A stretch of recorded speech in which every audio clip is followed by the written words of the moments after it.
Ways and Means and the District 9 City Councilor representing Alston Brighton. Today is Thursday, May 12th, and we are here with the fine folks from the Boston Public Health Commission. Thank you for being here this morning, Commissioner and your team. I'd like to first start off by introducing my colleagues in order of their arrival. We have the chairwoman of Healthy Women, Families, and Communities, Councilor at Large Ayanna Pressley.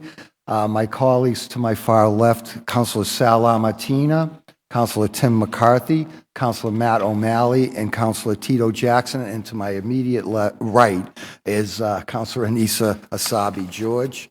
I'd like to remind folks that this is a public hearing. It is being broadcast and recorded both on Channel 82 RCN as well as Comcast Channel 8. I'd ask everyone in the chamber to silence their electronic devices. The conclusion of the public health presentation, questions and answers from my colleagues, we will take public testimony. If anyone wishes to testify, there's a sign-in sheet to my left by the front door. We ask that you state your name, any affiliation and residence, and mark the box if you wish to testify, and to please limit your comments to just a few minutes so that everyone's concerns and comments can be heard. We'll also take up to 10 people for online testimony via Google Hangouts at each hearing after in-person testimony. The link to sign up for online testimony is boston.gov/citycouncil/google.asp. And as I stated earlier, we are here regarding the fiscal year 17 budget for the Boston Public Health Commission, regarding dockets 0525 through 0527 and 0543. Orders for the fiscal year 17 operating budget, including annual appropriation and tax order, annual appropriation for the school department, appropriation for other post-employment benefits, appropriation for certain park improvements, and appropriation for certain bridge projects. Dockets 0528 through 0532, 0534 through 0536, and 0538 through 0542. Orders for the fiscal year 17 capital budget, including loan orders, appropriations amending previous loan orders, and lease and purchase agreements. Once again, I'd like to welcome Director Monica Valdez-Lupi and her team. So I'll turn it over to you. And we've just been joined by Council President Michelle Wu. Thank you, Councilor Siomo, and good morning, Councilor Siomo, Councilor Pressley, and Councilor Asabi George, and fellow city councilors. It's a pleasure to be with all of you today. Again, for the record, my name is Monica Valdez-Lupi, and I'm the Executive Director of the Boston Public Health Commission, which is the health department for the City of Boston. I'm joined today by members of our new leadership team. We have Rita Nieves, there in the audience, who many of you know from her extensive service in our Addictions Bureau. And Rita is now my new Deputy Director at the Commission. I'm also pleased to introduce you to Grace Connolly, who is our new Director for Administration and Finance. Both Rita and Grace bring a depth of knowledge and experience to their new roles and will serve the Commission and the City well. I'm also pleased to share that our new Chief of Staff, Catherine Cairns, will be starting this coming Monday, and that will complete our senior leadership team at the Commission. In addition to Rita and Grace, William Kabaja, our controller, is here today to help provide some context for the capital budget. And rounding out our team from the Commission this morning are Chief Jimmy Hooley of Boston EMS and Jen Tracy from the Mayor's Office of Recovery Services. And each of them will have an opportunity to say a few words about their accomplishments this past year and provide an update on their work. Before I start, I want to acknowledge and thank Dr. Nguyen for serving as the interim executive director. As many of you know, he managed the commission through some of the roughest times in recent memory, and I thank him for everything that he has done in that role for the commission. Dr. Nguyen will continue to serve as our medical director. I was appointed by the Board of Health in December of 2015 and assumed my new position just a few months ago in February, and I joined the Public Health Commission during a really busy year and at an especially busy time of the year. Almost immediately, I got to work on the budget, understanding that there were only a few short months between my appointment in December and the budget submission deadline at the end of January. And I've been brought up to speed on a great many issues in these last 3 months and look forward to talking with all of you today about our programs. I'm proud of the budget that is before you. Boston Public Health Commission, along with other city departments, were asked by the mayor to take a hard look at our spending and ask whether we were managing it in the best way possible. In this process, we identified a number of efficiencies that were then used to make critical investments in areas that have long needed an infusion of new resources. I will get to our planned initiatives for FY17 in a moment, but first want to acknowledge some of our successes over the last year. When I assumed the role as executive director, I told our Board of Health that my 3 strategic priorities are very much in line with those of the Public Health Commission and Mayor Walsh. First, I am committed to maintaining the Commission's robust and thoughtful leadership in the area of health equity. When I was at the city years ago, we had just begun to talk about the issues around racial and ethnic health disparities, and to see how this work has progressed into a full-blown initiative that trains all staff in health equity principles, which sets targets to eliminate health inequities in outcomes, and that holds us accountable for true community engagement has been inspiring. In this past year, we have made strides in achieving our 3 health equity goals, and I'm pleased to say that we've made real progress towards achieving our goals to reduce the gap in outcomes between people of color and white residents in the rates of chlamydia, low birth weight, and obesity. In both chlamydia and low birth weight, we have seen downward trends in these outcomes among Black and Latino residents, which we think indicates, at least in a preliminary way, that our strategy to focus on reducing the gap is effective. In the area of obesity, we have not yet seen a downward trend in the numbers, but are encouraged by survey data that show residents are choosing healthier behaviors, such as eating healthier foods. And that will help us in ultimately achieving our obesity goal. I congratulate our teams at the Commission that have been working on these goals, which have used a combination of clinical, educational, and social support interventions. Second, I share Mayor Walsh's deep commitment to addressing the crisis of drug addiction in our city. As a public health practitioner, there's nothing more devastating than seeing people lose their lives to addiction. I'm also acutely aware that we need to do a better job of helping people to access treatment and for preventing drug and alcohol use in the first place. Towards this end, we have implemented a number of new strategies in this past fiscal year. We added staff to the city's coordinated mobile sharps team and have collected over 13,000 needles across the city. The integration of the needle pickup service with the city's 311 line has resulted in not only more needle collection, but also in greater satisfaction among residents. This year, we also increased our outreach to houses of correction in the city to ensure that those reentering are connected to community supports and know how to prevent overdose. And we're partnering with emergency departments, including Boston Medical Center and St. Elizabeth's, to assist in connecting patients who have overdosed to treatment resources. In addition to our new initiatives, we've also maintained a robust set of existing services, expanding our reach when possible. This past year, we provided treatment to hundreds of individuals in our outpatient and inpatient programs, including through our new Safe and Sound Recovery Coaching Program, which trains people in recovery to provide coaching to those in early recovery. We provided 400 opioid overdose trainings throughout the city, including in shelters, jails, sober homes, and in community settings such as libraries. And finally, we've provided 5,000 walk-in visits at PATHS, our Access to Care program, which assists residents in getting connected to treatment resources. For my third strategic priority, I am dedicated to fostering closer ties between the Public Health Department and the city's healthcare institutions. Whether you look at the incredible resource that we have in our network of community health centers in Boston, or our world-class teaching hospitals, our city is so lucky to be at the center of quality and innovation in healthcare.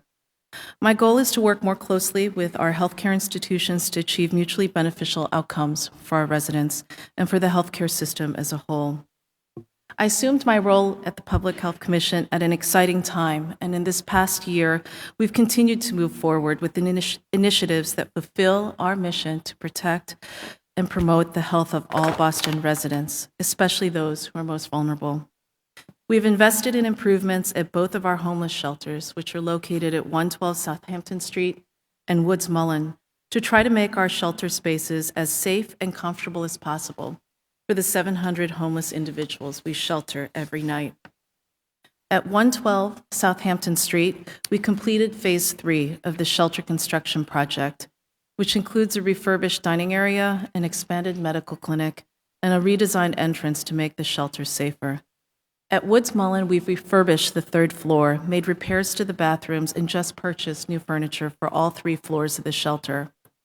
All told, we have invested over $12 million in improvements to the shelters, and while we realize that we still have work to do, especially at Woods Mullen, I assure you that we're working to address each of these issues in a timely manner.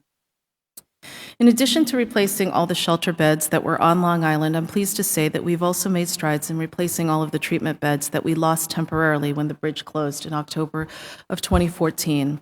And I'll let Jen Tracy talk more about this in her remarks, but I think it's truly a testament to the commitment of Mayor Walsh that we were able to get the majority of these programs cited and reopened so quickly.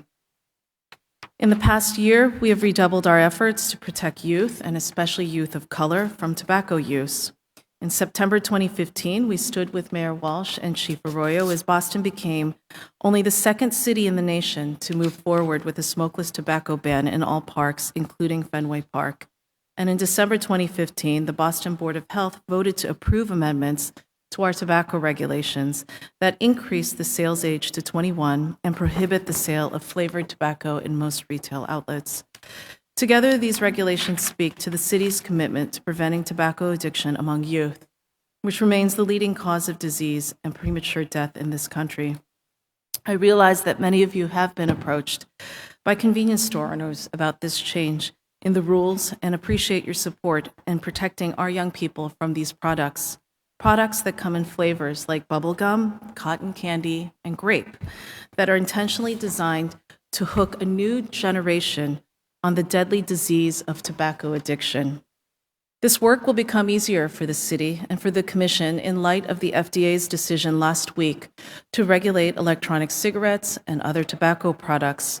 With this regulatory change, we can expect greater regulation of the ingredients in electronic cigarettes, as well as curbs on the marketing and sales of these products. Finally, I wanted to note that we continue to do all of the important work that you would expect a health department to do. We have tackled emerging infectious disease outbreaks, including Ebola, mumps, and Zika, providing up-to-date information to local providers and ensuring that we track all new cases and complete disease investigations in a timely manner. We've provided home visiting services to residents across the lifespan to ensure that residents, young and old, are living in safe, healthy homes and that vulnerable residents are connected to services. And we have continued to work with other city departments to achieve our goal of making Boston the healthiest city in the nation. These partnerships will be critical to the Commission's success moving forward, and so I wanted to highlight just very quickly some of the great work that we've done collaboratively with others. In partnership with Boston Public Schools, we implemented a Safe Routes to School program in 20 schools to increase physical activity among students by walking and biking to school. In partnership with the Boston Housing Authority, we continue to help women with high-risk pregnancies to get access to stable housing and social supports, serving 100 families since 2011. In partnership with the Transportation Department and a number of other agencies, committed to making Boston a Vision Zero city where bike and pedestrian fatalities are the thing of the past, and in partnership with the Office of Workforce Development, completing a health impact assessment of the city's living wage ordinance to connect economic well-being with health. In all these ways and many more, we are leading the nation in public health, and I'm so proud to be at the helm of this organization.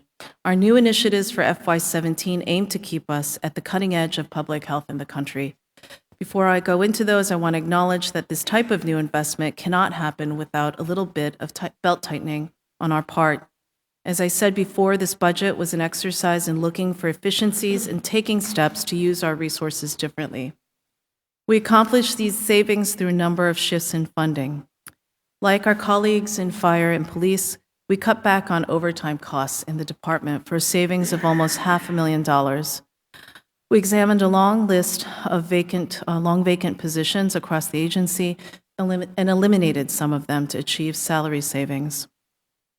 And we asked the community health centers, who receive over $9 million in total funds from various commission sources, to absorb a 3% cut in the city allocation, with ranges in amount from a few $100s to up to $15,000, depending on the health center.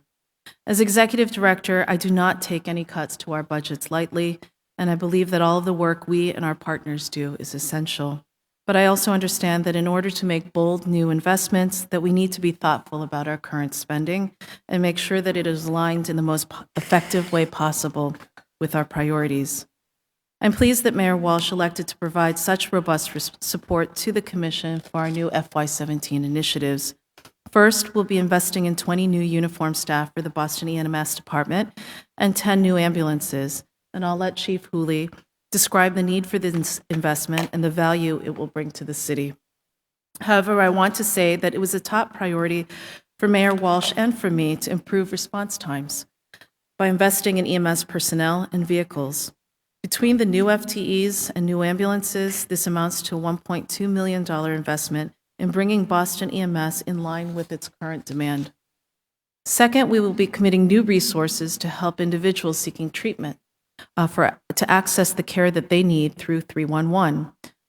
Jen will describe the details of this initiative, but we are very excited to be able to soon include access to care for people seeking treatment to the list of 311 services. And finally, we'll be investing in positions to support security and front door triage services at our homeless shelters. This new initiative, which is part of the mayor's plan to tackle individual homelessness, places 5 new FTEs in the shelters to conduct an in-depth assessment of each new client's needs and develop a plan to exit the shelter system as quickly as possible. This initiative is about tailoring our services and resources to meet the needs of individuals who come through our door, our shelters, and to help them get back on their feet as quickly as possible. We know that no one wants to call the shelter home, and this new funding will help us identify needs, whether it's unmet treatment or mental health needs, payment of old housing debt, veterans programming, or anything else, and get those needs met in a coordinated fashion. We have seen this strategy work in other cities and look forward to helping to carry out the mayor's plan to end homelessness in Boston through this and other initiatives that are being led by Chief Sheila Dillon and the Department of Neighborhood Development. I look forward to working with each of you as we move through this fiscal year, and will now turn it over to our Director of Administration and Finance, Grace Connolly, to talk us through the budget numbers. Thank you. Thank you. Before you begin, I just want to recognize that we've been joined by both Councilor Frank Baker and Councilor Andrea Campbell. Thank you. Thank you. Good morning. Our proposed total budget for FY17 is $168.2 million, which includes an appropriation request totaling $77.3 million, anticipated external funds totaling $49.1 million, and revenue, mainly from third-party billing, totaling $41.8 million. The total City of Boston budget has increased by $3.3 million. $2 million is related to fixed cost increases, and $1.3 million is related to the new initiatives Monica just spoke of. Our proposed total FTE count for FY17 is 1,134.96, and that's an increase of 37.3 when compared to FY16. The FTEs supported through appropriation funds are 868.73, an increase of 34.65 from FY16. Funds will be used to continue support core public health functions that promote the health and safety of residents, workers, and visitors in Boston, and are guided by our operating principles of engaging the community, using data and evidence to guide decision-making, and building partnerships. Thank you, and I'll turn that over to Mr. Kabaja to talk about capital. Good morning. Morning. Boston Public Health Commission has multiple facilities that require significant repair and maintenance. In fiscal year 17, the total of for 6 capital projects in the amount of $1 million has been included in the recommended budgets. The majority of the funds will be used at the Westmoreland Shelter and critical facilities repairs, $400,000 for Westmoreland Shelter, $375,000 for critical repairs.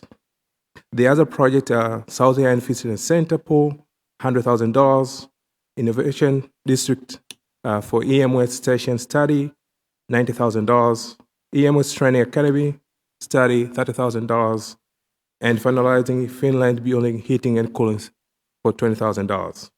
All projects are multiple fiscal year projects. Once completed, this project will help the Commission provide various services to its clients and community in an efficient and cost-effective manner. Thank you. Thanks, William. We'll turn it over now to Chief Woolley.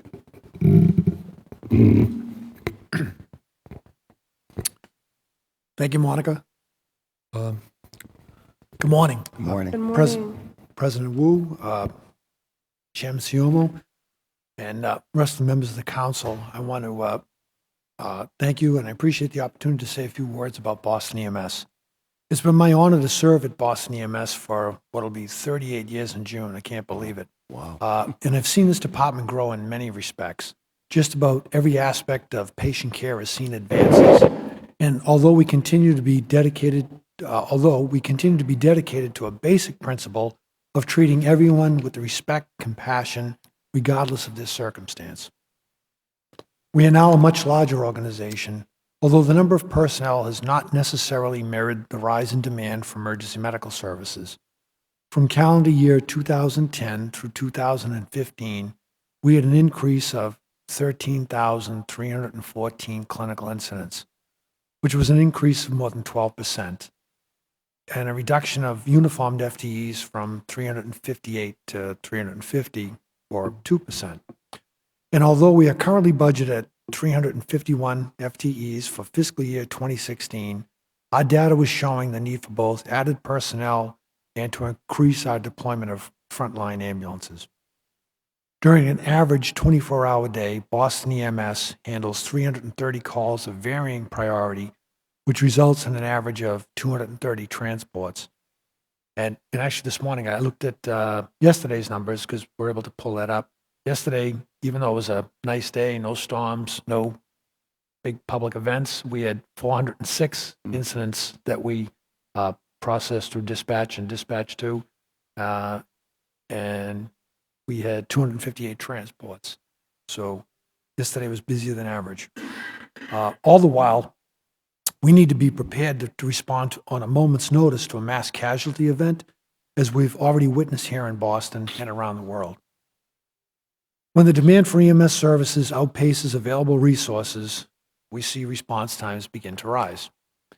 Mayor Walsh monitors our call volume numbers on a weekly basis, and he has shared our concern for additional resources.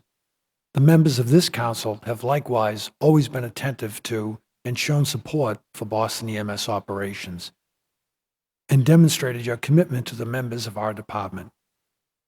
The current budget proposal includes funding for 20 additional uniform positions. This important investment is sorely needed and is most welcome. This would allow Boston EMS to staff 2 additional frontline ambulances on the day and evening shifts, which are our busiest, and 1 additional on the overnight shift. I want to start by thanking Mayor Walsh, the members of the City Council, Chief Arroyo, the leadership team at Boston Public Health Commission under our new Executive Director, Monica Valdez-Lupi, for making this initiative a priority and for all of your continuous support. These 20 additional positions will have several positive effects. It will increase the availability of ambulances for the highest priority calls and shorten the response times to those higher priority calls. It will also allow EMS to lessen our reliance on having to refer calls to private ambulances, which we are forced to do when we have no availability. And in turn, we will realize an increase in revenue associated with those transports. The ability to staff these extra units on a regular basis will also lower our reliance on overtime. Currently, we must resort to hiring on overtime to deploy any extra ambulances when we anticipate need.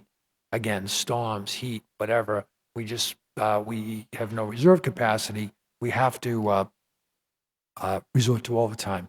Having the extra staff on the street will help minimize our routine reliance on that. In addition to personnel, the budget includes funding for up to 10 replacement ambulances. This will not change the total number of ambulances, but instead it will allow us to retire a number of vehicles that have aged, require frequent repairs, which adds to the cost of our automotive supplies, and they've become unreliable for everyday use. As Chief of Boston EMS, my primary objectives are to support the men and women who work for the department and to ensure the patients receive the best care possible. That said, I also see great value in looking outside of ourselves and improving services through partnerships and community engagement. Our cardiac arrest survival rates in Boston are very good. Having a well-trained and equipped EMS department, along with first responders, publicly accessible AEDs, and world-class hospitals certainly helps that. However, our data shows that one of the most important factors in improving survival for cardiac arrest is that somebody recognizes a person is in cardiac arrest and that they call 911 and they immediately begin chest compressions until help arrives. We want to increase survival rate chances all across the city, and this year we secured a small grant from the American Heart Association to expand CPR education with a particular focus on non-English speakers, including instruction in Vietnamese, Cantonese, Haitian Creole, and Cape Verdean Creole. We have already delivered training to all of these groups, and we're still looking for groups to provide free, hands-only CPR instruction. Folks don't have to worry about learning to do mouth-to-mouth, which is usually a barrier when you're trying to get the public to help you with that. But people are much less reluctant to pump, and it's very easy to teach. We've done it through a lot. We've done it through public schools, community centers for years. We've always offered trainings in Spanish. But this instruction, we've done it with uniformed staff from our department who are themselves native speakers in all these. They're bilingual, and it's been very well accepted. In addition, as part of this investment, we're currently developing short instructional videos that we'll be able to make online in these languages that has already been recorded by personnel from our department, and we're superimposing it now with the training material. As an EMS agency, we're mandated to report suspected abuse or neglect cases of children or the elderly. But we didn't want to stop there because we realized that, absent neglect or abuse, many people could still use the help and other services that the commission and other city departments can offer. Our EMTs and paramedics encounter patients and their families in homes and other places every day. Our personnel routinely refer our patients for follow-up. We can do that simply by making the request on our electronic chart.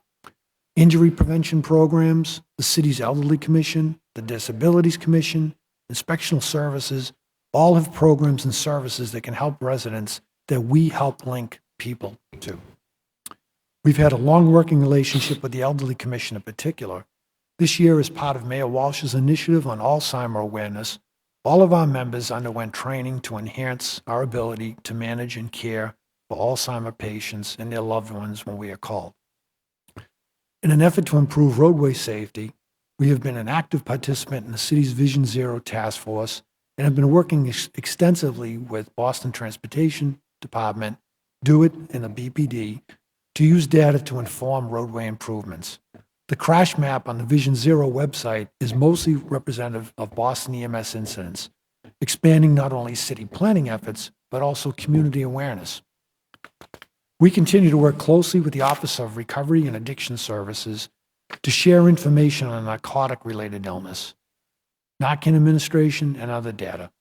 Of note, we've started real-time alerting of patient arrival at hospitals for narcotic-related patients so that they can direct the resources to recovery resources to patients arriving at hospitals. In a similar fashion, we've supported the trauma recovery network that's in place. I know you've had a few hearings on that. by providing real-time notifications to the non-medical personnel who attend to the victims of violence and their families after they arrive to the hospital. So select personnel get real-time alerts as soon as we've completed our electronic chart that a victim of violence, gunshot wounds or stabbings has arrived at one of the Boston hospitals. And we also alert key players in the violence intervention programs. A lot of them hear about it from the police as well, but we want to make sure we close the loop and that they are able to get right on the case. We are members of the city's homeless task force. We share information which has undoubtedly saved lives in some cases and has helped to get many others into treatment or transitional housing. This helps to lessen the demands on EMS service, shelters, and hospitals in many cases. One new initiative, actually, we did the pilot training yesterday. We rolled out. We've been partnered with a physician at the Brigham Women's Hospital. We've created a training program for EMS personnel to suspect and recognize possible victims of human trafficking. We did our pilot training for some supervisors and select personnel. We're doing some tweaks with experts in that field, and we're going to be rolling that training out very shortly as well, as long as continuing our partnering with the Home Base Foundation, which deals with the invisible effects of war on our veterans. And that's given us a boost on some of our suicide prevention training by working with material with them on that. And I'll close by saying I want to thank you all again. Addition to the staff that I already mentioned, I really do want to acknowledge the budget staff, not just at Public Health Commission that have been living and breathing all this for a while now, but the mayor's budget staff, your own personal folks. Stephen, you're here, so I'll call you out. But I know that every city department comes in with great ideas and explaining their need, and they're all worthy. I know it's very difficult, and I know it's difficult for Monica, the mayor, yourselves, to make the hard decisions for what areas to invest in. And I found out budget people don't take my word for it. The devil's in the details. So we provided a lot of detail to them, and they do their due diligence, and we intend to deliver on the investment that you gave to us. And so finally, I want to thank the men and women of our department who serve so proudly on behalf of Boston EMS. And I want to thank the people of Boston. I want to thank them for investing I want to thank them for investing in our department and for trusting your health and safety to us. Thank you. Thank you. Thank you, City Council, for the opportunity to be here with you to share the accomplishments and goals of the Mayor's Office of Recovery Services. For the record, my name is Jen Tracy, and I am the Director of the Mayor's Office of Recovery Services. The office is charged with trying to coordinate our resources and find a way to strengthen our continuum of care without investing significant additional dollars into the system. The office builds upon Boston's existing recovery service landscape while also increasing overall awareness and expanding the scope and breadth of services. A tremendous amount of work has occurred to date while we've been building the office. And the support of Commissioner Valdez-Lupi, Deputy Director Rita Nieves, and formerly Interim Director Wen has been instrumental in the early success of the office, and I'd like to take this opportunity to thank them and all of the staff at the Commission. The focus has been on increasing access to care, forging partnerships, and increasing awareness. A few accomplishments that I'd like to highlight today are, as has been mentioned, centralizing access through 311, public safety, public health partnerships, and innovative community partnerships.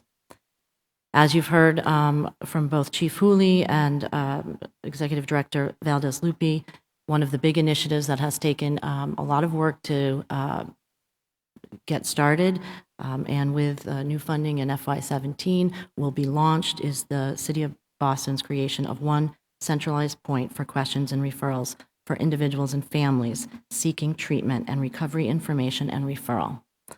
We believe that utilizing 311 for all substance use addiction questions will increase overall awareness and access to services. All 311 calls for recovery services will be available 24/7. This initiative will increase constituents' overall awareness and access to services and will allow the city access to data which currently does not exist. As you know, the city has increased the staff in FY17 to launch this initiative. Second, public safety partnerships. Partnerships with public safety departments have been especially fruitful. Some of the highlights include the Boston Police Department, Boston Fire Department, and EMS are all equipped with recovery resource cards and information for the first time in history and are working on coordinated overdose response. There is a role for everyone in this effort. We are working also with the BCYF Street Worker Program, have created a social justice and equity working group within City Hall with new offices, with crossover populations, Mayor's Office of Public Safety, Office of Returning Citizens, Cease Boston's, and the Resilience Initiative. Along with the Commission's increase in overdose prevention and Narcan trainings for both correctional officers and inmates in the South Bay Correctional Facility and Nashua Street Jail for pretrial detainees, the office and the Suffolk County Sheriff's Department are working on reentry partnerships to assist those exiting South Bay Correctional Facility in Boston back to the community. We are participating with the Boston Municipal Courts and the District's Attorney's Office, currently in a citywide effort to divert offenders to care and identify community resources. In closing, I'd like to share two main goals for the year ahead. As was mentioned, the implementation of 311, along with the development of an overall awareness campaign, social and traditional, highlighting 311, increasing awareness, and reducing stigma. Second, I'm pleased to announce that we have committed to the development of a citywide prevention strategy, similar to how the mayor partnered with Blue Cross Blue Shield Foundation to conduct a comprehensive review of the city treatment resources and provide actionable items. We will be partnering again to focus on a citywide prevention plan for youth, family, and communities. Thank you, and I look forward to working with you to support Boston's recovery strategy. Thank you.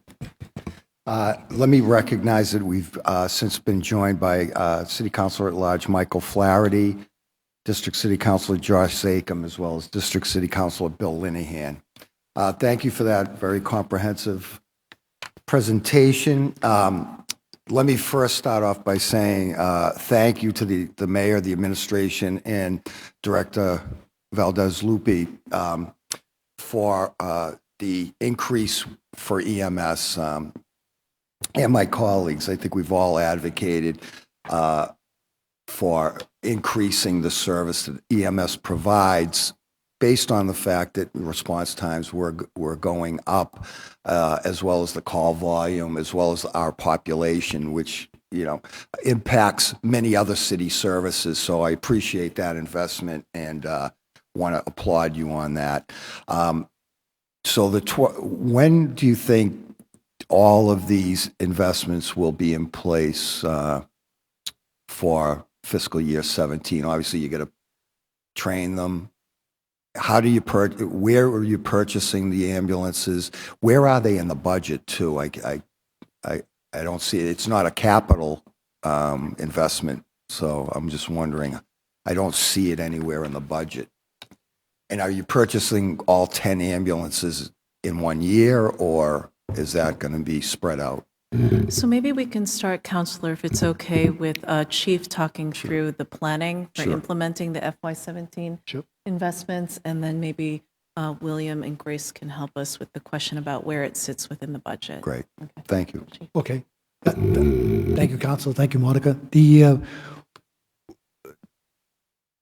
As soon as possible, we're going to get those additional 20 personnel on. It's great to see that it's going to be, you know, I imagine everyone sounds in support of it, so it's going to happen. We're currently down about 18 FTEs in our current status. We've already gone through posting, testing, interviewing. We've just completed medicals on all the candidates. They're going through their drug testing, query checks, and we are scheduled to start a recruit class of 26 individuals first week of June. I believe it's June 6th. Now, 26, that's more than the 18 vacancies we have right now, so that'll give us a head start on that. Our goal after that is to quickly begin a second process so that we can get the balance of the 20 budgeted new slots in as soon as we can in this fiscal year. When we, which hopefully would be by the end of August, when the crew class comes in, the current class comes in, they spend 3 months in the classroom on their didactic training and a lot of the clinicals and skills that they're learning in there. Then we put them in the field for another 3 months. Now, the good news is when they go in for the latter 3 months, they're in training trucks, but they're on the street, really taking care of patients. So they will help with calls, the overtime, and the revenue right there. They'll help impacting that. But to achieve everything that we want to get out of this new initiative, our goal is to get that second group on as quickly as we can. So hopefully once we vacate that first group from the classroom, we'll be ready to bring that second one on. So we're currently recruiting again. We're having an open house for EMTs next Saturday to bring them in. We try to put people in a good position to do well in our process. We offer review sessions for free. We offer review sessions for the written exam and for the practical because we want people to pass and get in, because then we have another 6 months really to tune them up. So that second class would be potentially on the street and their training and doing calls maybe as early as November and starting to make an impact. So, and our goal after that is not to wait until we get down 18 or 20. As soon as we get down around 10 or so, if we have we'll start the process to put another class on. Obviously, starting a recruit class for 3 people that's going to be 6 months is maybe not cost effective for us. Right. But when we get around 10 or 12, I think that's the time to pull the trigger then. And that's one of the new strategies that you'll see. So when you say November, they'll all be trained on the street, will those extra shifts be implemented then? Yeah, we'll have the extra, we should have the extra people on the street by then. They'll still be, so that second class, they'll still be trainees, but they'll be counting towards the complement. They'll be out in, instead of being called ambulance, say 20, we call them the 90 series. They have the designation of 90, so so we know it's a training truck. They have a training officer with them, another EMT who's got minimum 5 years experience, who's there to backstop them, to help them in case they need a hand. But they're out and they count and they're doing real calls, taking care of real patients. Right. But Yes, before the extra shifts. Oh, no. We'll be putting them on. Yes, they'll be counting. They're above our normal complement. We don't. Yes. Right. If our base complement is 24 trucks, 19 BLS and 5 ALS, the training trucks, will be on to supplement. Right. Yes. So there'll be extra people, Counsel. extra vehicles on two. My understanding was 2 shifts. 2 additional, yes, minimum will be 2 additional on days, 2 additional on evenings, 1 more on nights. Great. And then depending on weather or storm or winter, then we routinely go over above that. A year ago in the winter, when we were getting, one blizzard after another, it wasn't unusual for us to, use overtime and put 6, 7 extra ambulances on every shift because of the difficulties, getting around. Right.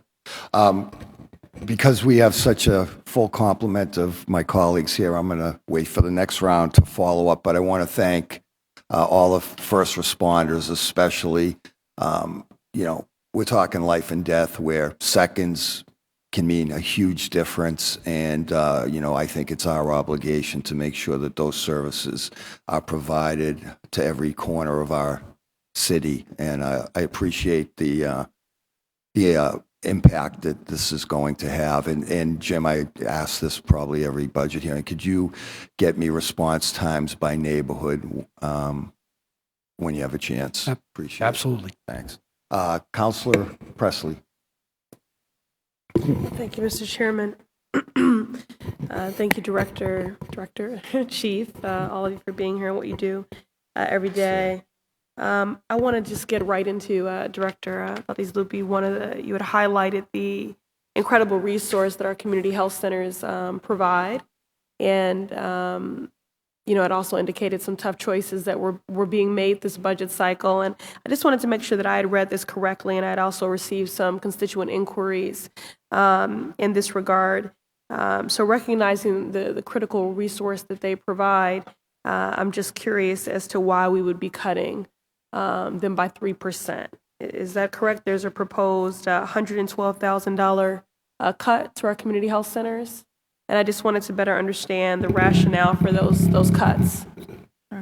Thank you, Counselor, for your question. And as I mentioned, we had to make difficult decisions in terms of how to secure and look at efficiencies that would allow us to make some investments. I anticipated, because I've been talking with the Boston Conference of Community Health Centers and the Mass League about the reductions, and so we don't take any of these cuts lightly. We had the 3% cuts that were applied to all of our community health center grants. These have been historically known as the block grant. But we were also forced to make some tough decisions about funds that currently flow to the health centers, which I suspect you've heard about. So in addition to the 3% cuts, we had to make reductions to outreach and education grants, which sit within our Infectious Disease Bureau. Those reductions were less than $100,000 in cuts that affected 5 community health centers. And those 5 health centers included East Boston, Fenway, Harbor Health, Upham's, and Whittier Street. We also have, through federal funds that we receive, Ryan White Care Act funding, and we needed to make approximately $176,000 in reductions, which in these cuts impacted 2 community health centers, so Upham's Corner and Fenway. And we've been talking with the health centers about some changes to trauma center grants, which I know we've talked about in another city council hearing. So unfortunately, the 3% across the board cut and the outreach grants were brought in by or impacted by our current budget constraints and these new investments that we've talked through. Director, I appreciate that, and I may, push you to be. Thank you for being, specific, but certainly that is incredibly worrisome. I mean, our health centers are serving some of our most vulnerable. They are also standing in the gap and providing services that government often cannot. So, I mean, it's even I think it gives short shrift to their impact to even say they're a good partner. I mean, they are providing just critical services. And, we did have a hearing maybe 5 months ago, and we're seeing this trend nationally of an increase in new HIV infections disproportionately impacting young men of color. So, this is sort of the same challenge we have with Boston Public Schools. We make these investments around education and prevention, and we see that we're at least stabilized, or perhaps numbers are even taking a downturn, and then we divest in those investments so critical, and which have proven successful. So, those impacts to East Boston, Fenway, Upham's, Whittier, I venture to say that we're taking away that $1 there, and we're going to be making up for it on the back end in some other way. So. I can't agree with you anymore. I definitely think, having worked previously with the Mass League and knowing that you're correct, they're beyond being just partners, they're important safety net providers across the city, and I'm committed to working with them on looking at the impact of these cuts. Okay. All right, fair enough.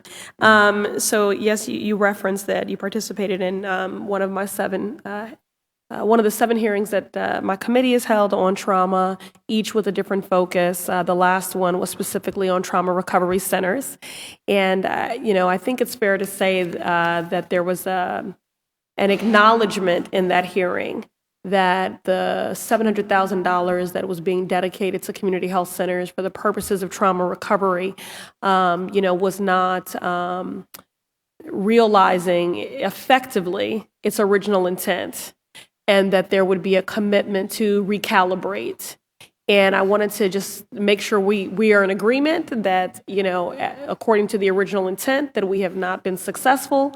And I want to know what is going to happen with that $700,000 when we talk about recalibration. I know there's going to be a series of community meetings.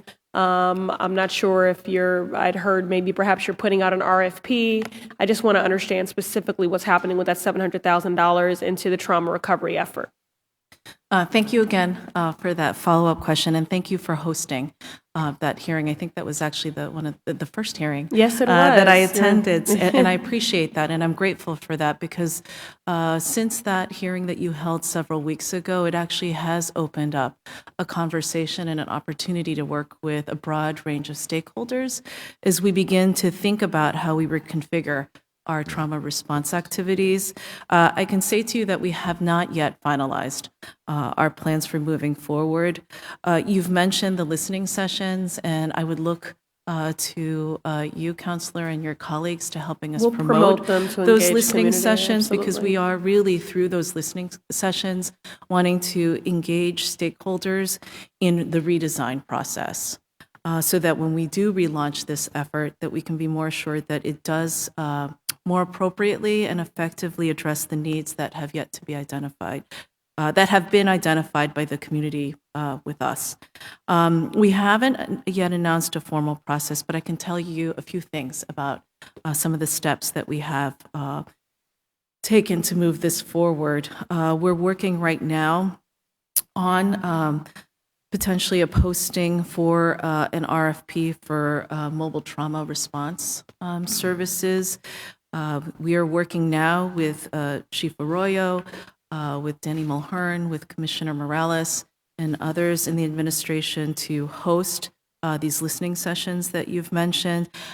I've taken a couple calls just this week saying that the 4 that we've been promoting are just not enough.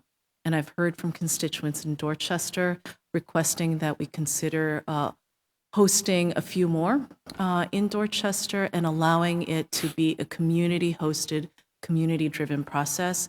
So my staff and I now at the Commission are going back to the schedule and beginning to work on adding some additional sessions to meet that request. And Director, if I could just intervene for a moment and just say that very much appreciate your commitment to having community engaged. I do think that there are some things based upon feedback that you received in the hearing and that we received just offline in our respective offices and being on the front lines of this work. I mean, for this budget, for FY17, I'm just concerned that is $700,000 currently still being dedicated to the health centers to do trauma recovery work when we know that that model has not proven successful? I would say that in FY17, the plans right now is it's level funded, so it's $730,000. Okay. The way we are working now on what that new design will be, and so after the listening sessions and one-on-one meetings with different constituencies, we'll be pulling together a request for proposals that will expand the number of different organizations that can work together with us. I anticipate that the community health centers will play a role. We actually met with health centers recently to talk about the difference between trauma response and trauma recovery, because those are two distinct services. And I know that you can absolutely. appreciate this, and they're very different. And the health centers certainly play a role in terms of the longer-term recovery supports that we need to have in our communities because they are based in our neighborhoods. They will be there to provide ongoing care 3, Absolutely. 6, 9 and they can months. serve as anchors, but I do just want Yes. to go on record as saying, reiterating a point made in the hearing, that a place like Boston Medical Center, which is receiving, because we're not talking about all trauma, although I wish we could get to that, but right now we're going to start with homicide, that is where gunshot victims are going. They have dedicated clinicians that get this, that know how to do this, and we need to really be taking our cues from them. You know, personally, I'd rather we just give back that 3% to our community health centers, let them continue to do what they already do well. I like this idea of the mobile units so that, to Councilor Jackson's point, actually in that hearing, that we're meeting people where they're at. Because we found that with the current model, it's just only meeting the members that already crossed the threshold of the community health center. And there are so many other people not being touched. So I like the idea of the mobile units, but I just want to encourage you to specifically engage Boston Medical Center. And I hope that this community process will not be sort of just amorphous and never ending, that there is a date certain when it will end so that we can move forward in developing and implementing a model that will address trauma in the city. Thank you. Thank you for your support through this process. Oh, absolutely. I look forward to being a partner. And then just my last question for this round would be around, I alluded to it earlier in terms of the rise in new HIV infections, the disproportionately impacting young men of color. But I wanted to just ask about STI rates in the city, appreciating your equity assessment in terms of improved outcomes. You highlighted that when you have focused on reduction, you've been successful. Chlamydia is one such example. And I just wanted to hear a little bit more about that. And even more concertedly, former Mayor Menino and Commissioner Ferrer, during the FY12 budget cycle, they worked with us and we agreed to implement 6 health resource centers for the school year in all of our high schools as we shifted from a school-based school-based health center model to health resource centers. And it was mandated through the wellness curriculum that we developed that there would be comprehensive sex and health education curriculum taught, and there would be an increased access to condoms. And I just have, reason to believe for a host of reasons that is not happening. So I was just wondering if you could speak specifically to that, STI rates and health resource centers within Boston Public Schools. Okay. So if I may follow up with just a clarifying question on the STI rates beyond chlamydia, so other infectious diseases? We can wait for that in the next round. I'm just okay. right now, let's just focus on the thing that would be critical in addressing those STI rates, Okay. which is education. Okay. So the status of the health resource centers. Sure. So on the status of the health resource centers, we're very committed to ensuring that all of the Boston Public high school students have access to comprehensive reproductive health services. So in terms of access to condoms and sexuality education, and we've been working with Boston Public Schools to carry out their wellness policy. We're actually working right now to evaluate whether the health resource centers are the best way to carry out this goal, or if there are other strategies that can be more effective. So I think on the topic of health resource centers, this is one of those areas where I had mentioned I'm trying to quickly get up to speed, that I am in the learning process and trying to quickly get up to date in terms of the history that you mentioned from Do you know how many are 2012? operational right now? Because, the last vision iteration here was that we agreed to implement 6 health resource centers. That was for 2011-12, and then to expand to all high schools over the next 3 to 4 years. And so here we are in 2016, and now perhaps there is going to be a modification of that vision. Do we have 6 that are currently operational? I can give you the updates actually on the Okay. total number that are operational. So we had 6 staff supporting 9 Boston Public School high schools in 2014, 2015. In 2015, 2016, we had 6 staff supporting 8. Dorchester Academy was closed, restructured, and reorganized with new leadership, so we weren't able to continue to support that particular school. And are they funded through you? HRCs are, I believe they are funded through us. I can follow up to confirm that for you. Okay. All right. The chair has been very generous, so I will wait for the next round to dig a little bit deeper into that. Thank you. Thank you. Councilor Martina. Now the president's on the roll. Thank you. I want my 5 minutes? Sorry. I can give it to you. Seriously. I apologize. No, No. don't apologize. You're asking some really good questions that I'm concerned. Okay, thank you. sir. First, I'd like to also go on record that I am very concerned about the reductions in the health centers budget. All right, I think we should do whatever we have to do to restore those. Because the health centers, work closely with our constituents and the residents of our neighborhoods. So with that, I just want to make sure I'm on record. Can you just explain a little more, Jen, in regards to the 311 recovery services? So if someone calls up and we want to send my son or daughter into a rehab, will there be a bed available for my son or daughter if we call? 311 will answer questions about information, about placement. We have a city central access paths program that places people into treatment every day. So, and we use the state system for the bed placement. So that is our hope. Yes, that we will So my get hope people would into. be, my hope would be if someone calls me and they need some help, and they call the 311, we need someone to walk that family through the system. Take, you know, what I mean, that's my concern. So that is the purpose of 311. So we know 311 currently as the mayor's Yep. constituent line. What we have done over the past 8 months really is work with 311, their staff. We have also engaged the state's helpline, which is another 1-800 number for help, but nobody really can remember the number. So this is why 311 we think is a good answer. But they've been very supportive as well.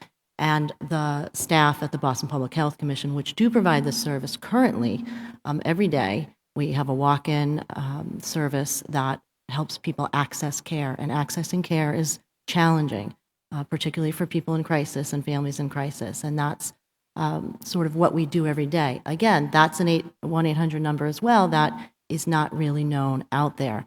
This has been part of the issue of people still sort of not knowing who to call and what to do. And that is why 311 we think is the answer. So we have built services. The FY17 budget has given some dollars to have staff specifically dedicated to sort of, I like to describe it as being behind the wall of 311. So training 311 to answer the calls, but then to hand off directly to a live person. And when we're not open, we have the state backing us up as well. Okay. So that was one of my concerns about 311 staff. Will there be a special training for them to Yes. understand? Okay, Yeah. great. Also with the 311, in regards to syringes pickup, who picks up the syringes? Is it the EMS?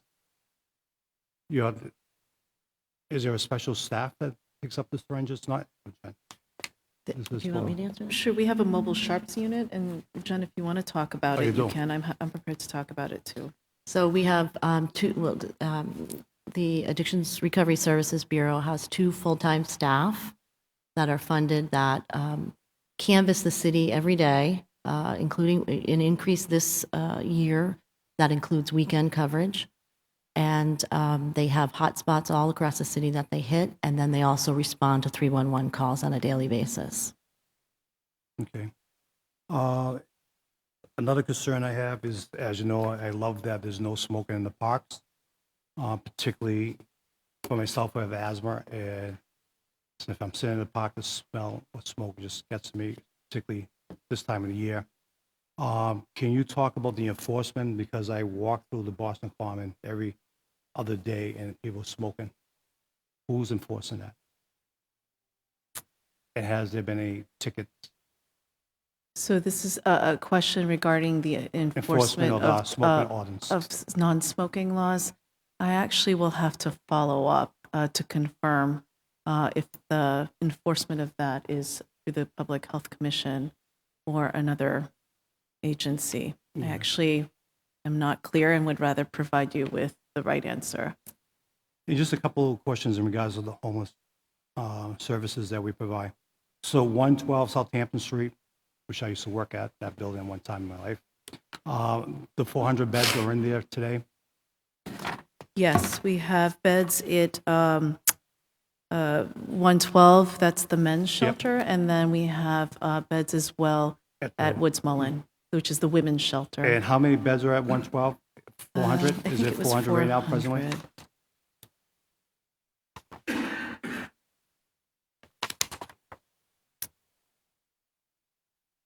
actually don't have, I apologize, I don't have the number of beds broken out between the two shelters. There are more beds The at main- 112 Yeah. than Woods Mullen. So I'm just curious how many beds were there at Long Island before the Southampton? For Southampton, the total there number more of beds or beds less beds? we've been able to maintain. We actually have the same level of beds Yep. between both shelters that were at Long Island.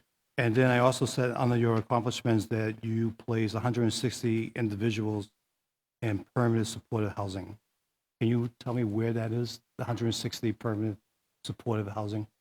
The permanent supportive housing, I actually don't know the specific details of where those supportive beds are located, but that's actually something else that I'd prefer just providing following the hearing, so you have the exact details of where those clients were placed. I'd like to know exactly where the other, because it says permanent supportive housing, so I want to make sure, like, who funds that, Okay, how much funding goes towards that?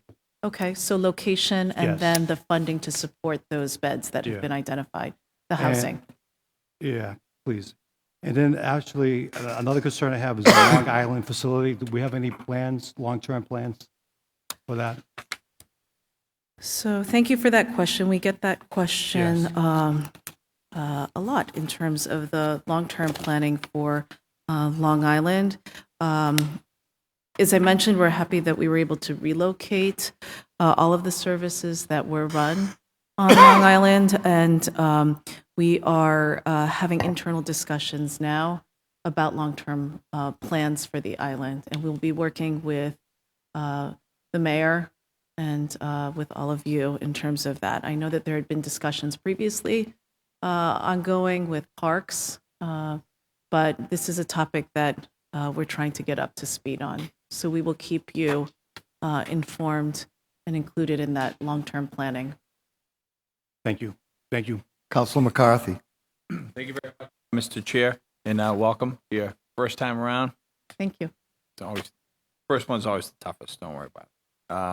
And thank you. Hi, Chief Hooley. How are you? Good news. Your opening statement, we talked about, well, you had talked about the 13,000 needles that have been picked up, and clearly we are in a great opiate crisis.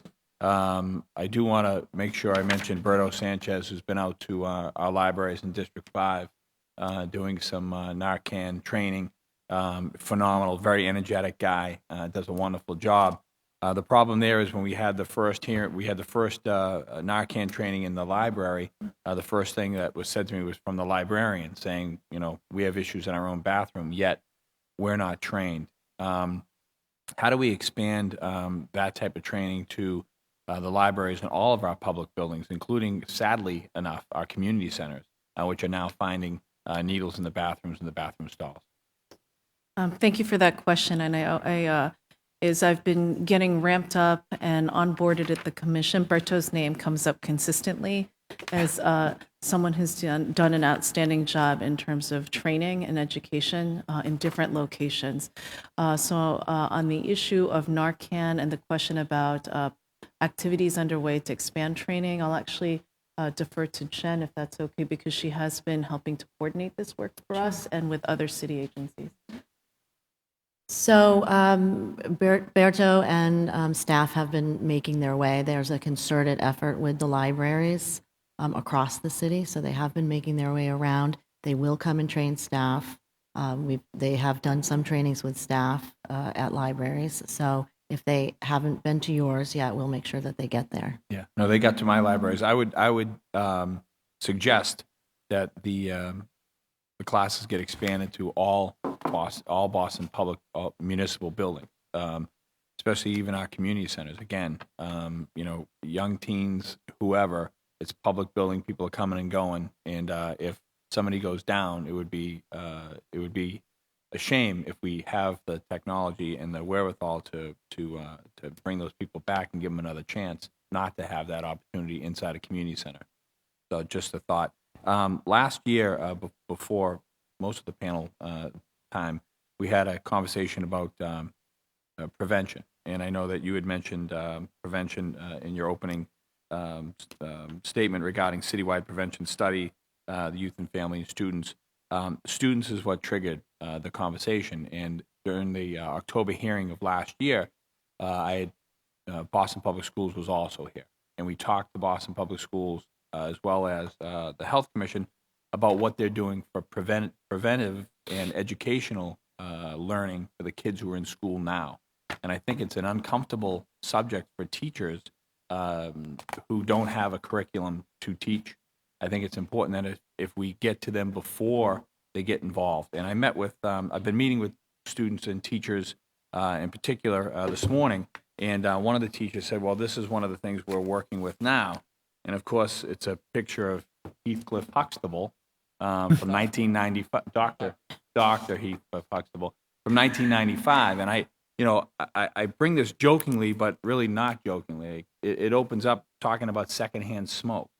So we're not getting to our kids early enough, not only not to recognize what a needle looks like, but certainly talking about prescription drugs in your parents, in your parents' bathroom and things like that. I'm not an expert at it by any stretch of the imagination, and that's why I hope that Boston Public Schools, along with you, create a program immediately to start getting to these. I mean, we're talking 3rd, 4th, 5th, 6th grade kids to make sure that they're aware of that. It's one time down that road might be the last time down that road, and I think that we have to get them early because we continue to react to everything. Where there's an opiate addiction crisis, we need more beds.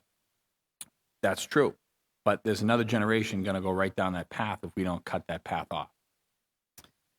Well, thank you so much for pointing out the importance of prevention and for starting out as early as possible. As a mother of a 4th grader and a 7th grader, I think it's critically important for us in public health to be partnering closely with the Boston Public Schools to look at ways in which we can strengthen our work around prevention. So prevention, you mentioned, to prescription drugs, but also to other health issues like tobacco and access to tobacco and sexually transmitted infections. So I'm committed to continuing to build on the work that we've done with our colleagues at Boston Public Schools, and thank you for pointing out the importance of prevention and starting off early.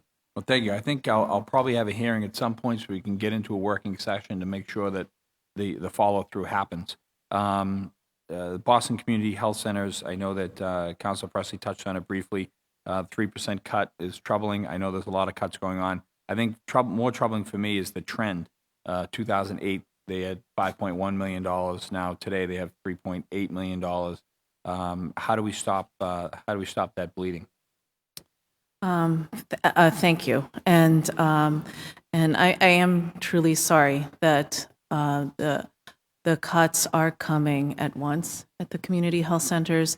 I did see the letter that they had sent to the mayor, and the trend that you noted is actually something that Grace and I have begun to look at in terms of this trend in the funding reductions, and we'll be working on this and working with the community health centers.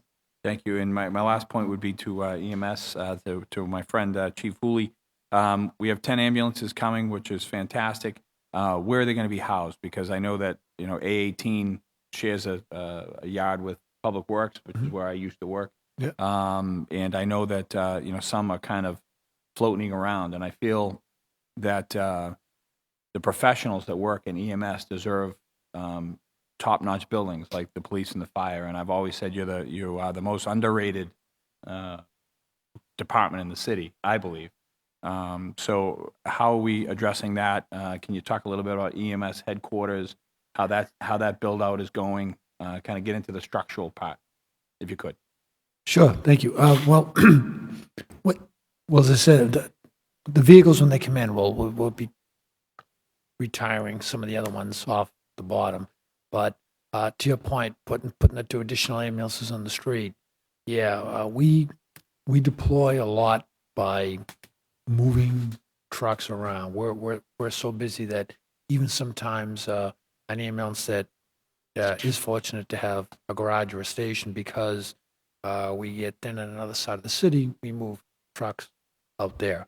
If the ambulances say in Brighton get busy, then we'll take one, an ambulance that has a garage in, over at the BI, the Brigham, and bring that, head that out there to repost it. So we do dynamically have to repost them. But as far as garages go, I do appreciate the concern. We've been, over the years, always working to try to expand that. One thing again, remiss, I didn't have in my notes here, and I should thank everybody for, the large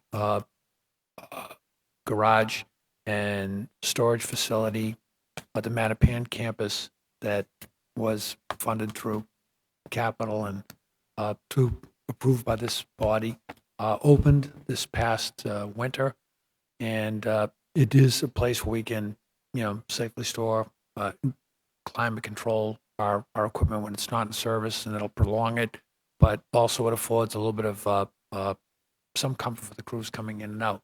But they do go off and repost somewhere else.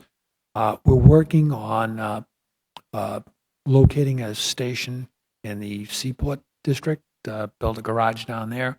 It's, no secret that that's the fastest growing geographical area in our city. Even though our call volume has been going up almost 2% a year citywide, in the last 10 years, it's really gone up down there with the infusion of hotels, businesses, and now residents and housing that's going down there.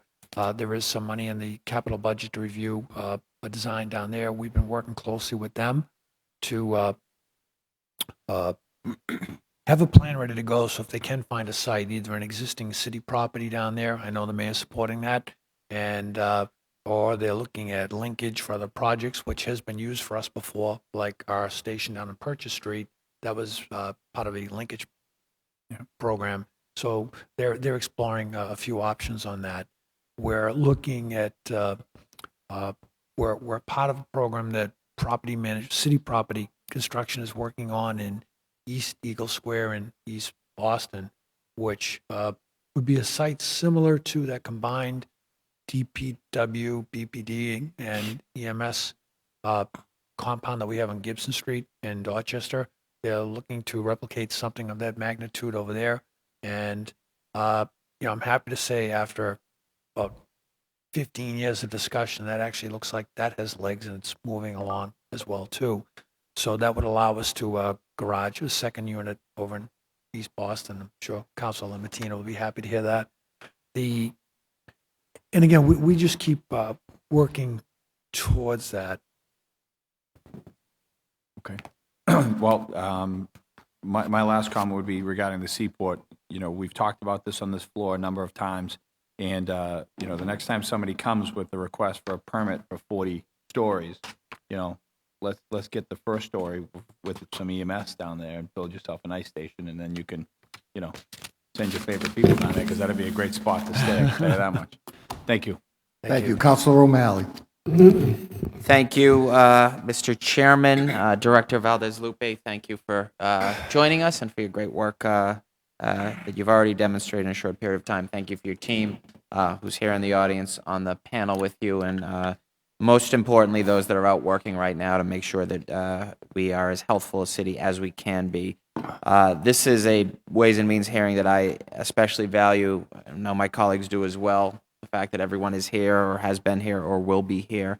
And I'm just curious, I always ask this question because it's intriguing to me. Have you noticed any trends in public health in urban settings this year that perhaps, are obesity rates static? Are they up? Are they down? Are we seeing increased respiratory issues? Or just an overall view on some trends that you've noticed or you've been working on?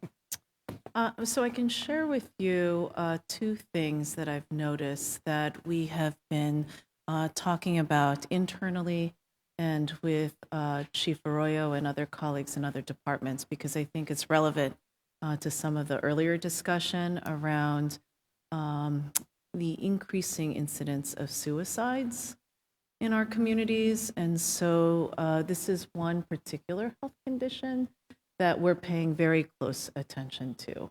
In that respect, trying to get a better handle on our different surveillance systems that we have at the commission and in our data.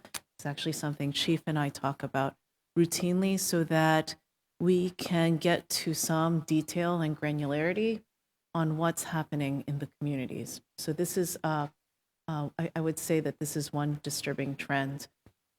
Is it, I'm sorry to cut you off, but is it because of an increase in substance abuse that could trigger? You know, in terms Suicide? of what the factors might be or what might be contributing to what we're seeing as an incident, that's actually something that we're looking at. So in terms of substance abuse, mental health issues, and trauma, these are things that we're beginning to take a closer look at. And I would be definitely interested in working with you and other counselors on getting a better handle on this. Yeah. Pedestrian accidents, which we've talked about in different meetings in my first 3 months, and the Vision Zero initiative. I know we had a hearing with you, Councillor Baker, talking about the reduction in speed limits.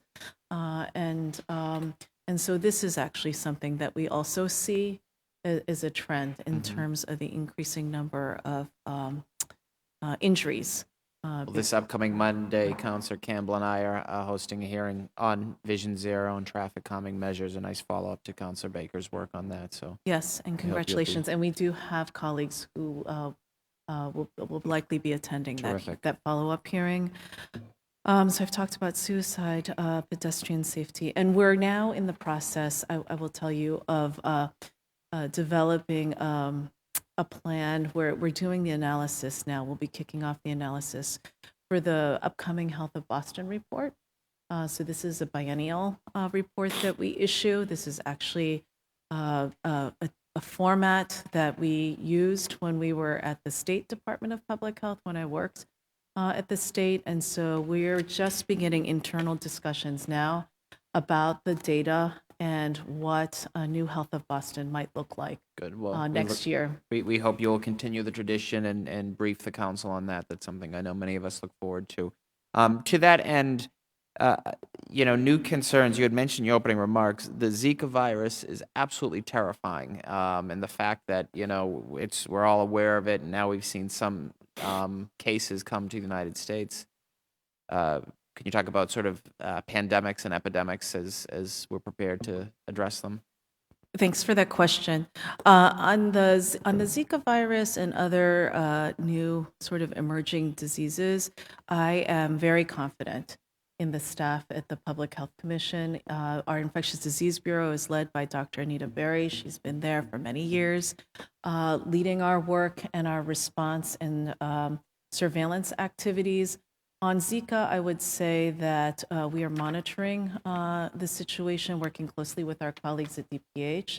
At this point in time, I would say that the risk is low, that the cases that we've seen have been from travelers who have come to the city.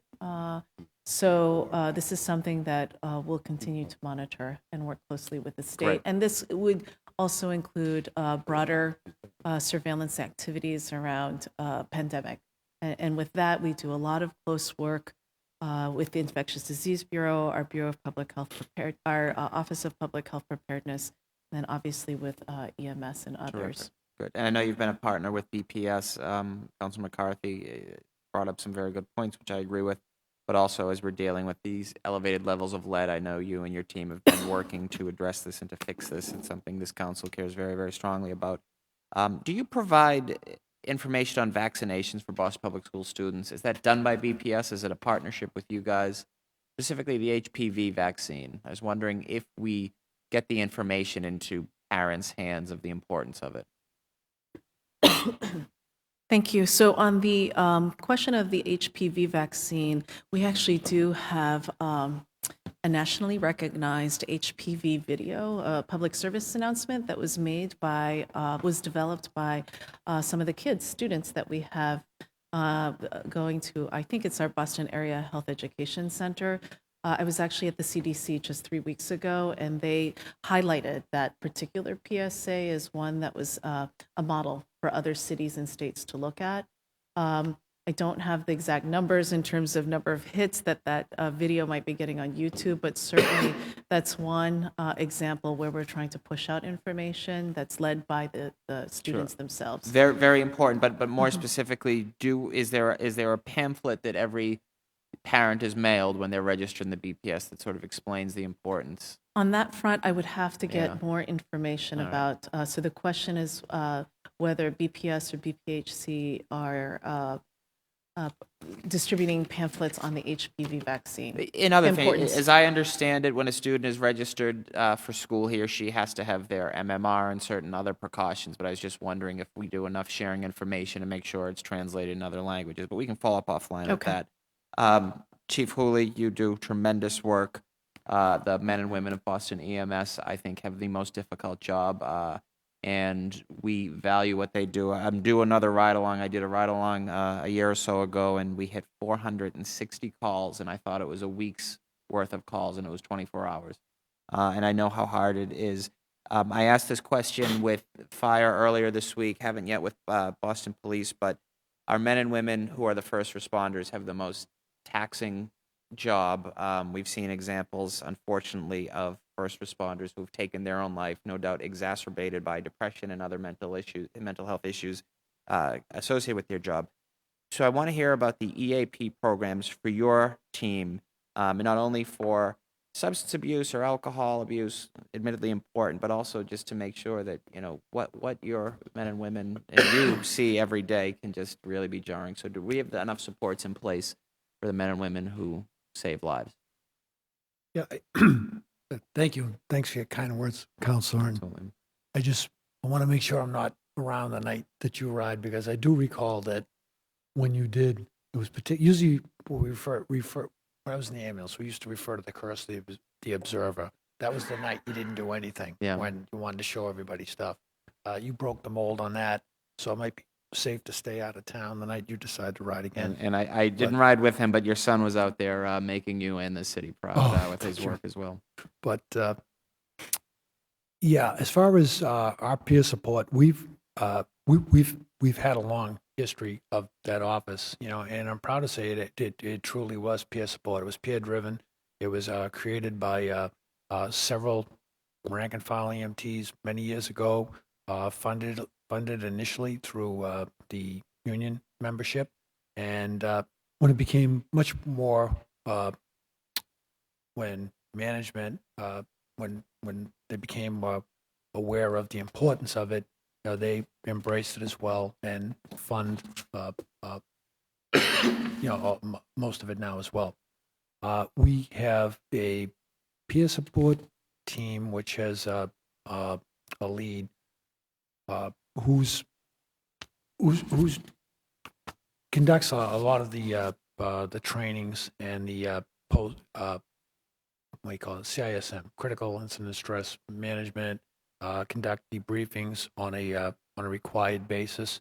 They do a lot of training. They work with us when we do our training for supervisors for awareness for anything to do with substance abuse, and to make sure that our personnel are, you know, don't have issues there.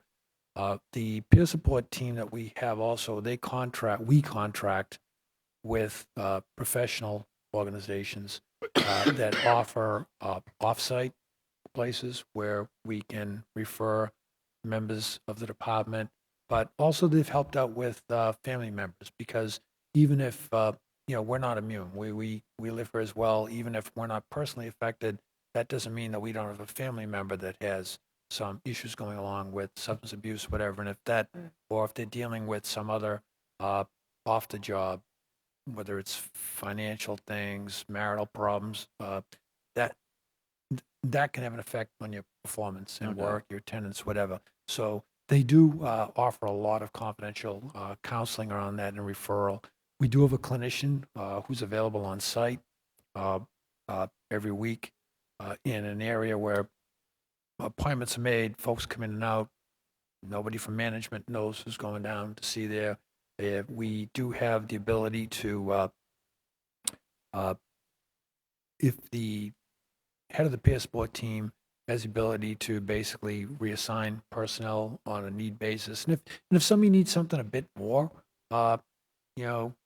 intensive because worried about depression or something, and again, I don't get a briefing on it. I just get, a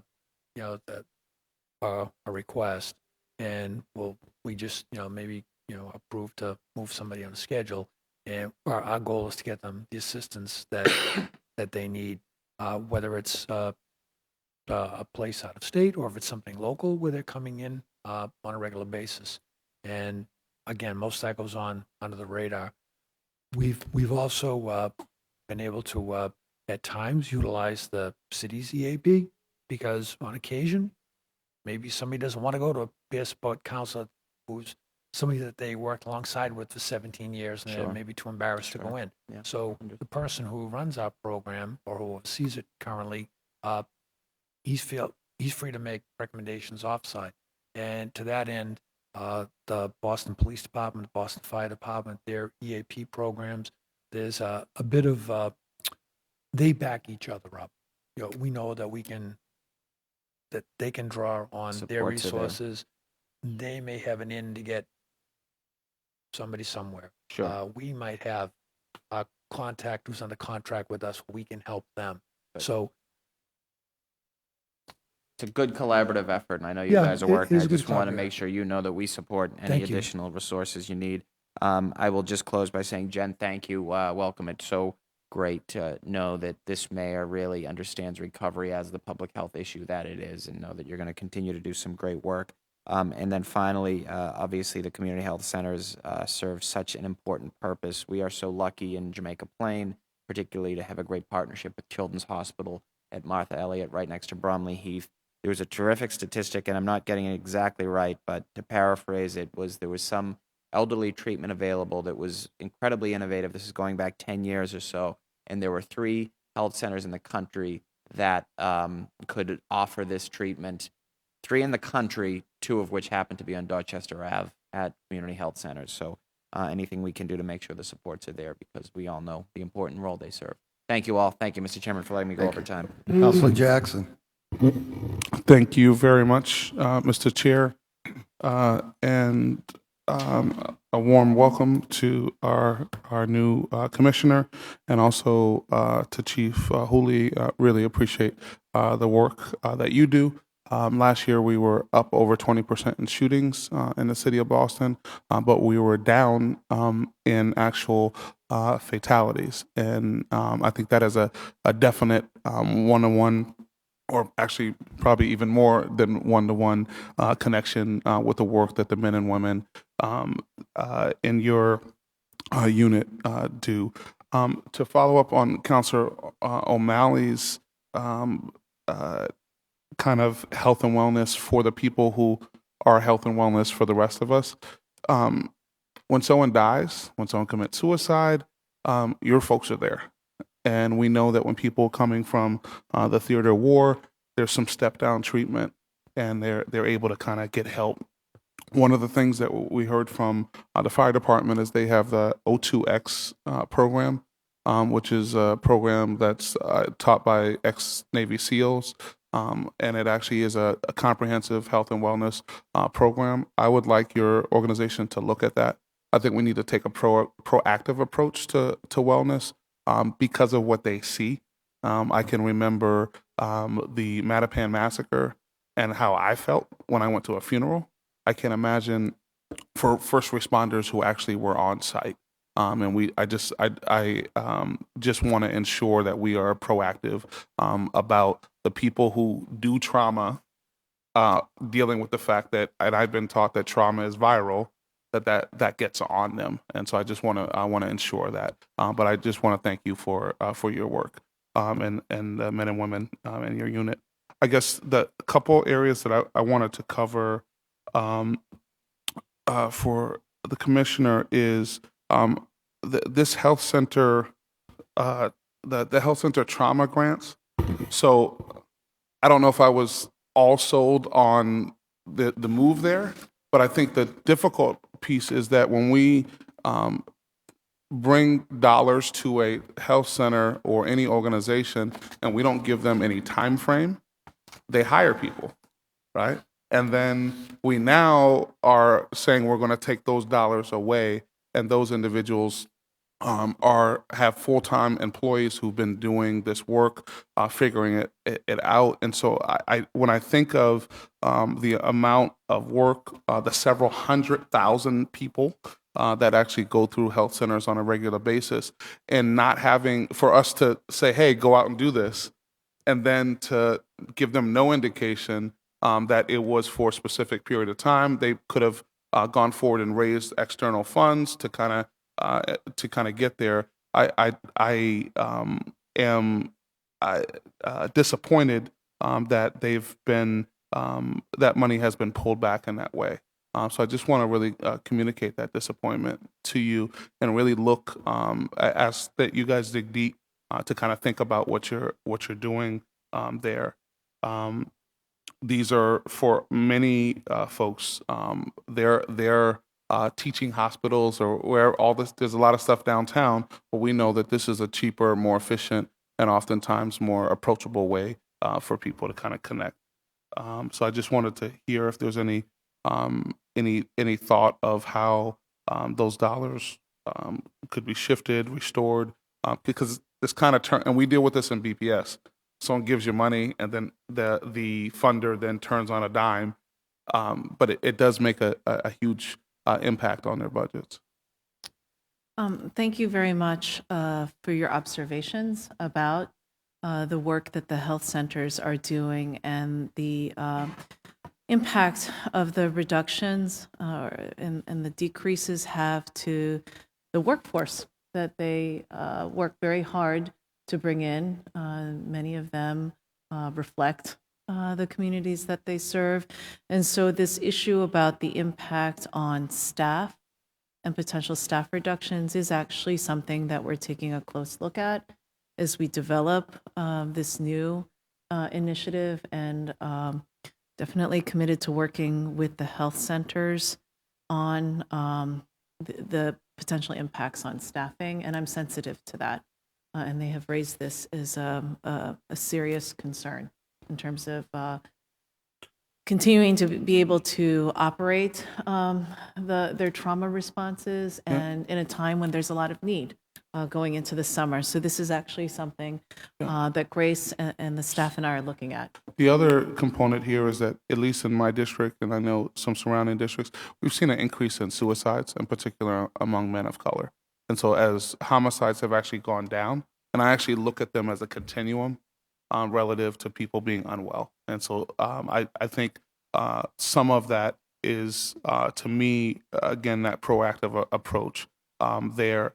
I would also note, I see a change in the biological safety total, and I don't know if that's where the bioterror lab, or the level 4 bioterror lab that we are sadly anticipating going online. I have a hearing order before the council to kind of try to get ahead of that. Is that for the training that would happen if Ebola or anthrax or something were to get out? And I see a 56% reduction. So I'd want to know that, and then also I would like to know for Chief Hooley, what has been the continued training for your folks as the potential for level 4 agents go online in the city of Boston, and is that part of the dollars that you would use for training?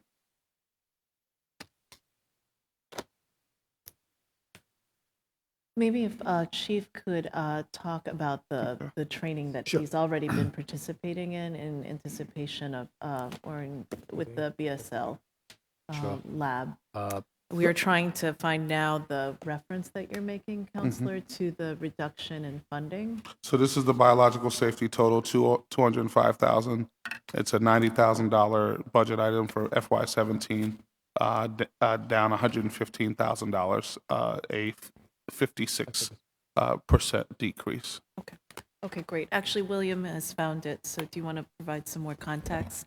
Yeah, those are the funds that we received from one of our partners, just to start up the program. So it was a specific time of the funding. Okay. So that is not like a continuing funding. Okay. Yeah. So was that for the BSL 4? Yeah, but we do have funding, the city appropriation funding for Okay. that. Okay. Thank- And from the Thank you, emergency Counselor. Yes, response. I'm sorry. So, going back, I just have actually kind of a Yeah. laundry list of a lot of the trainings and stuff that we did with the needle, or the BSL. I'm sorry, National Emergency Infectious Disease Lab, since 2006.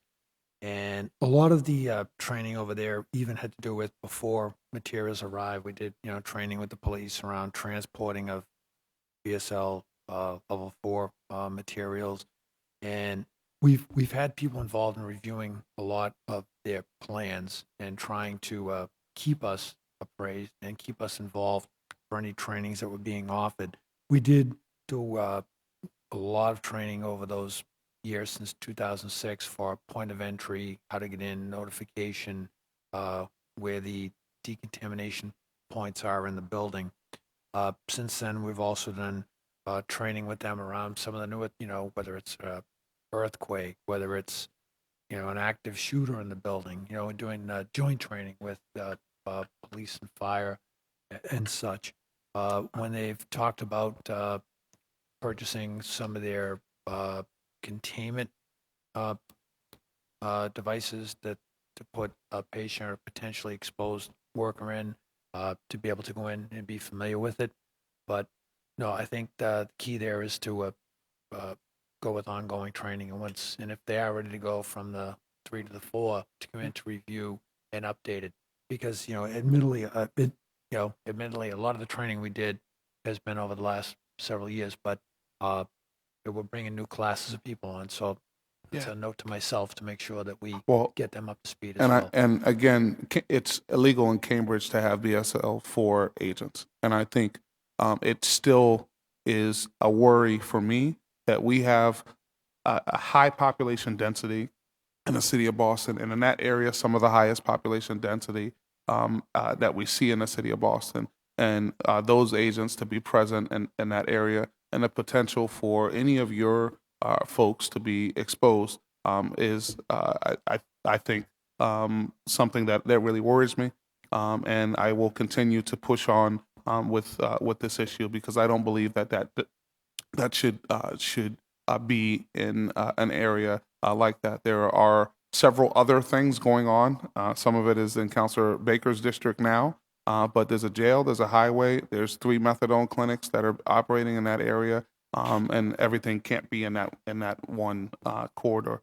I guess lastly, what I would say before I toss it back, I was happy to hear around the opioid component that there's a social justice and equity working group. I think it's critical that people are culturally competent. We have a lot of different languages spoken in the city of Boston, and opioid abuse is agnostic to your ethnic background or origin or language that you speak. And so we need to be able to connect with everyone, and to obviously have more beds.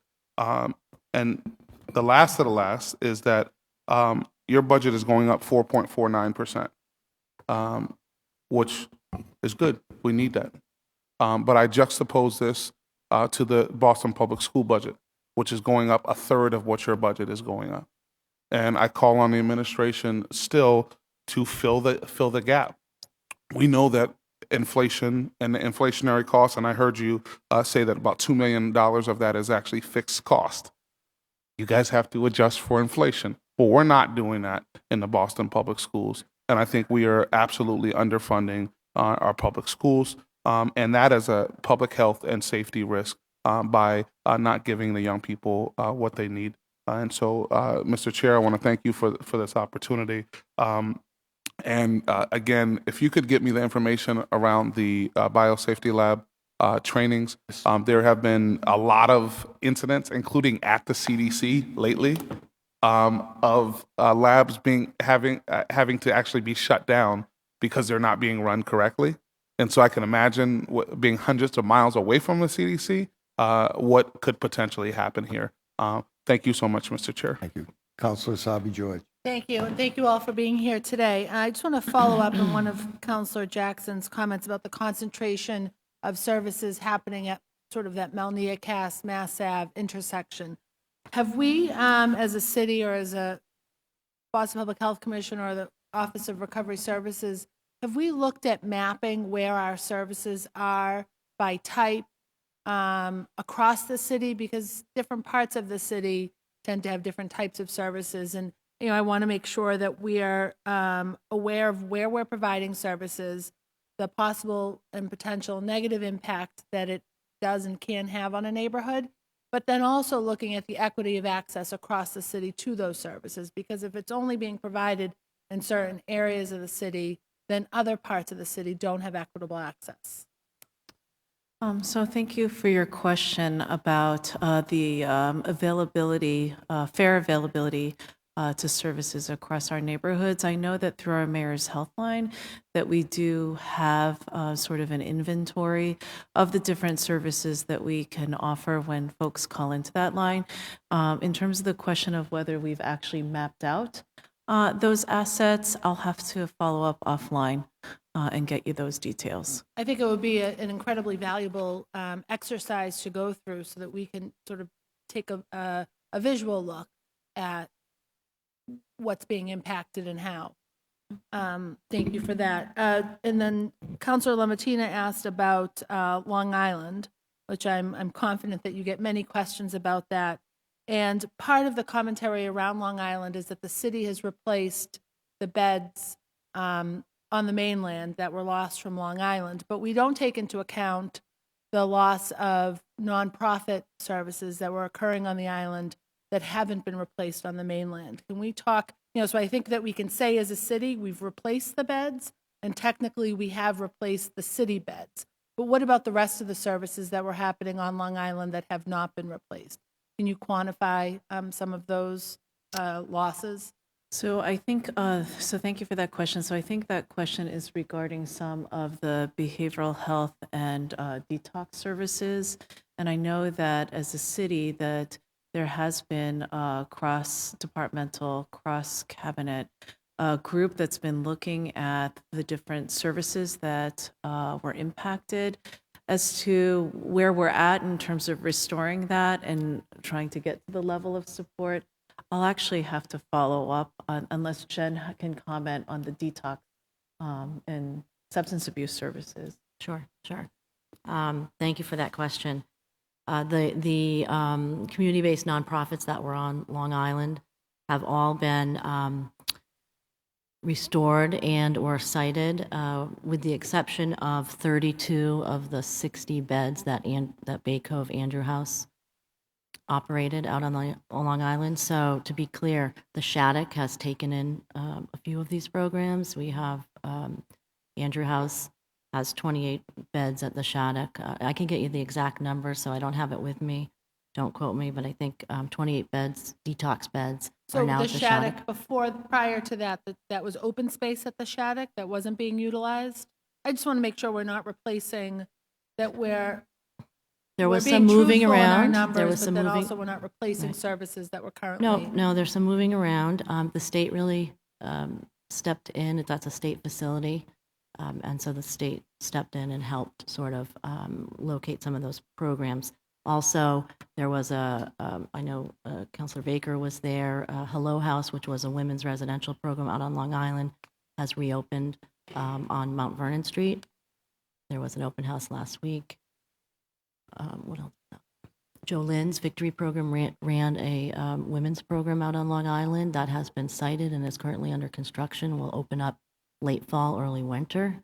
And so there's action on all of those programs. So considering what the providers have to go through to cite substance use programs, I feel actually very hopeful that in the place that we're at, that all the beds have been relocated with just about half of the detox beds still looking I'd for say relocation. part of the challenge with citing is the feeling across the city that many of our neighborhoods and communities feel overburdened with the reliance on a particular neighborhood or a few particular neighborhoods. So I think that the visual mapping could go a long way to really educate us as a city and our residents to see where most of this work is happening, and really by type, the type of work that's happening. The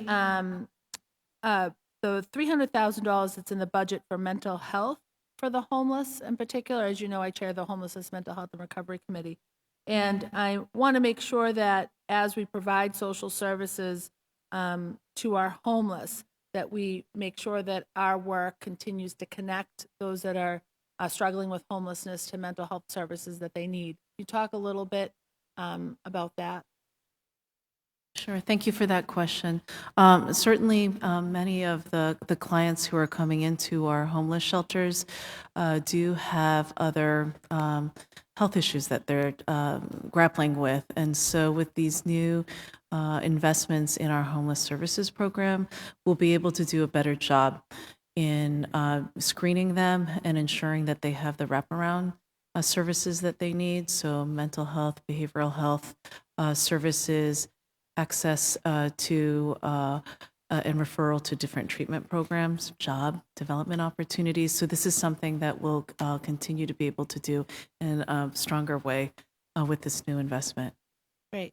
And then my last is just a comment, and I think some support for Chief Hooley in his work with CPR. When I was a teacher, we had CPR programming in the high school that I worked at, and it was incredible. And I'd love to work with you to create a citywide comprehensive CPR training for all of our high school students. I'd ideally love to see it as a graduation requirement.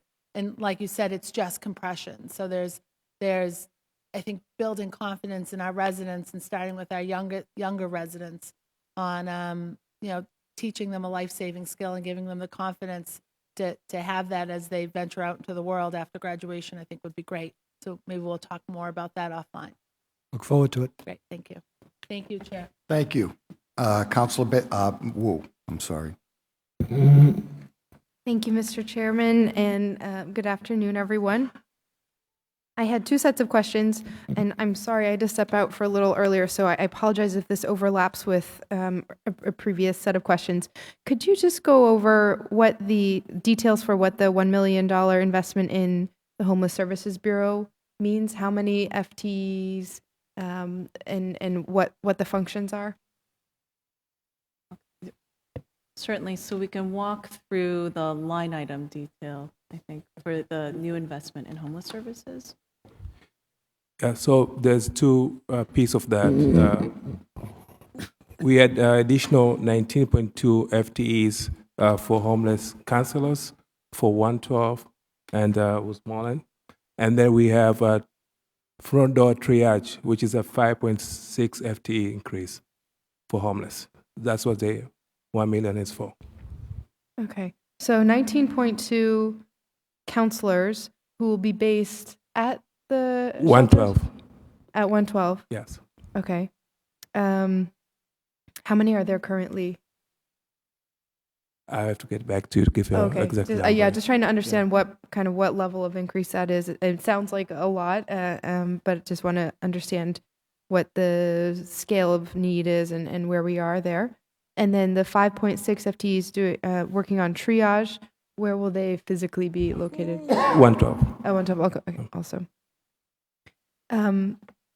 So does that, how does that work?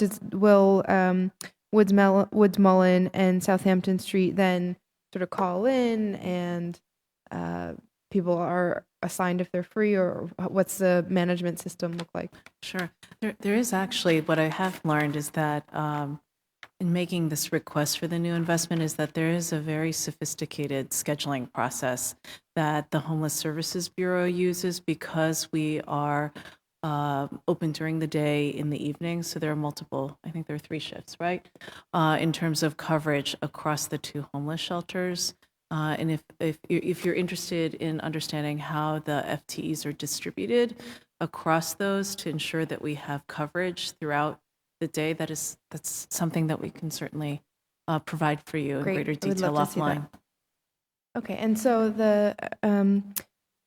this will mean that there will be more people, more employees out at Mass Ave as well, and kind of out in the community, or is it more kind of behind desks and?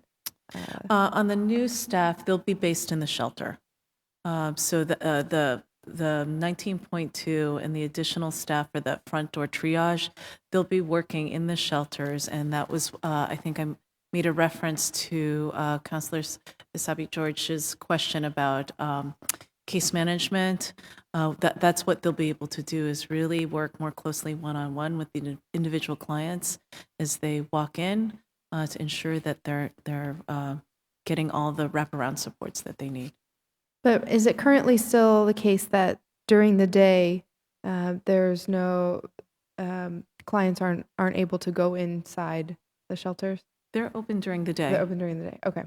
And so the 19.2 and 5.6 new additional staff will kind of be spread throughout the 3 shifts?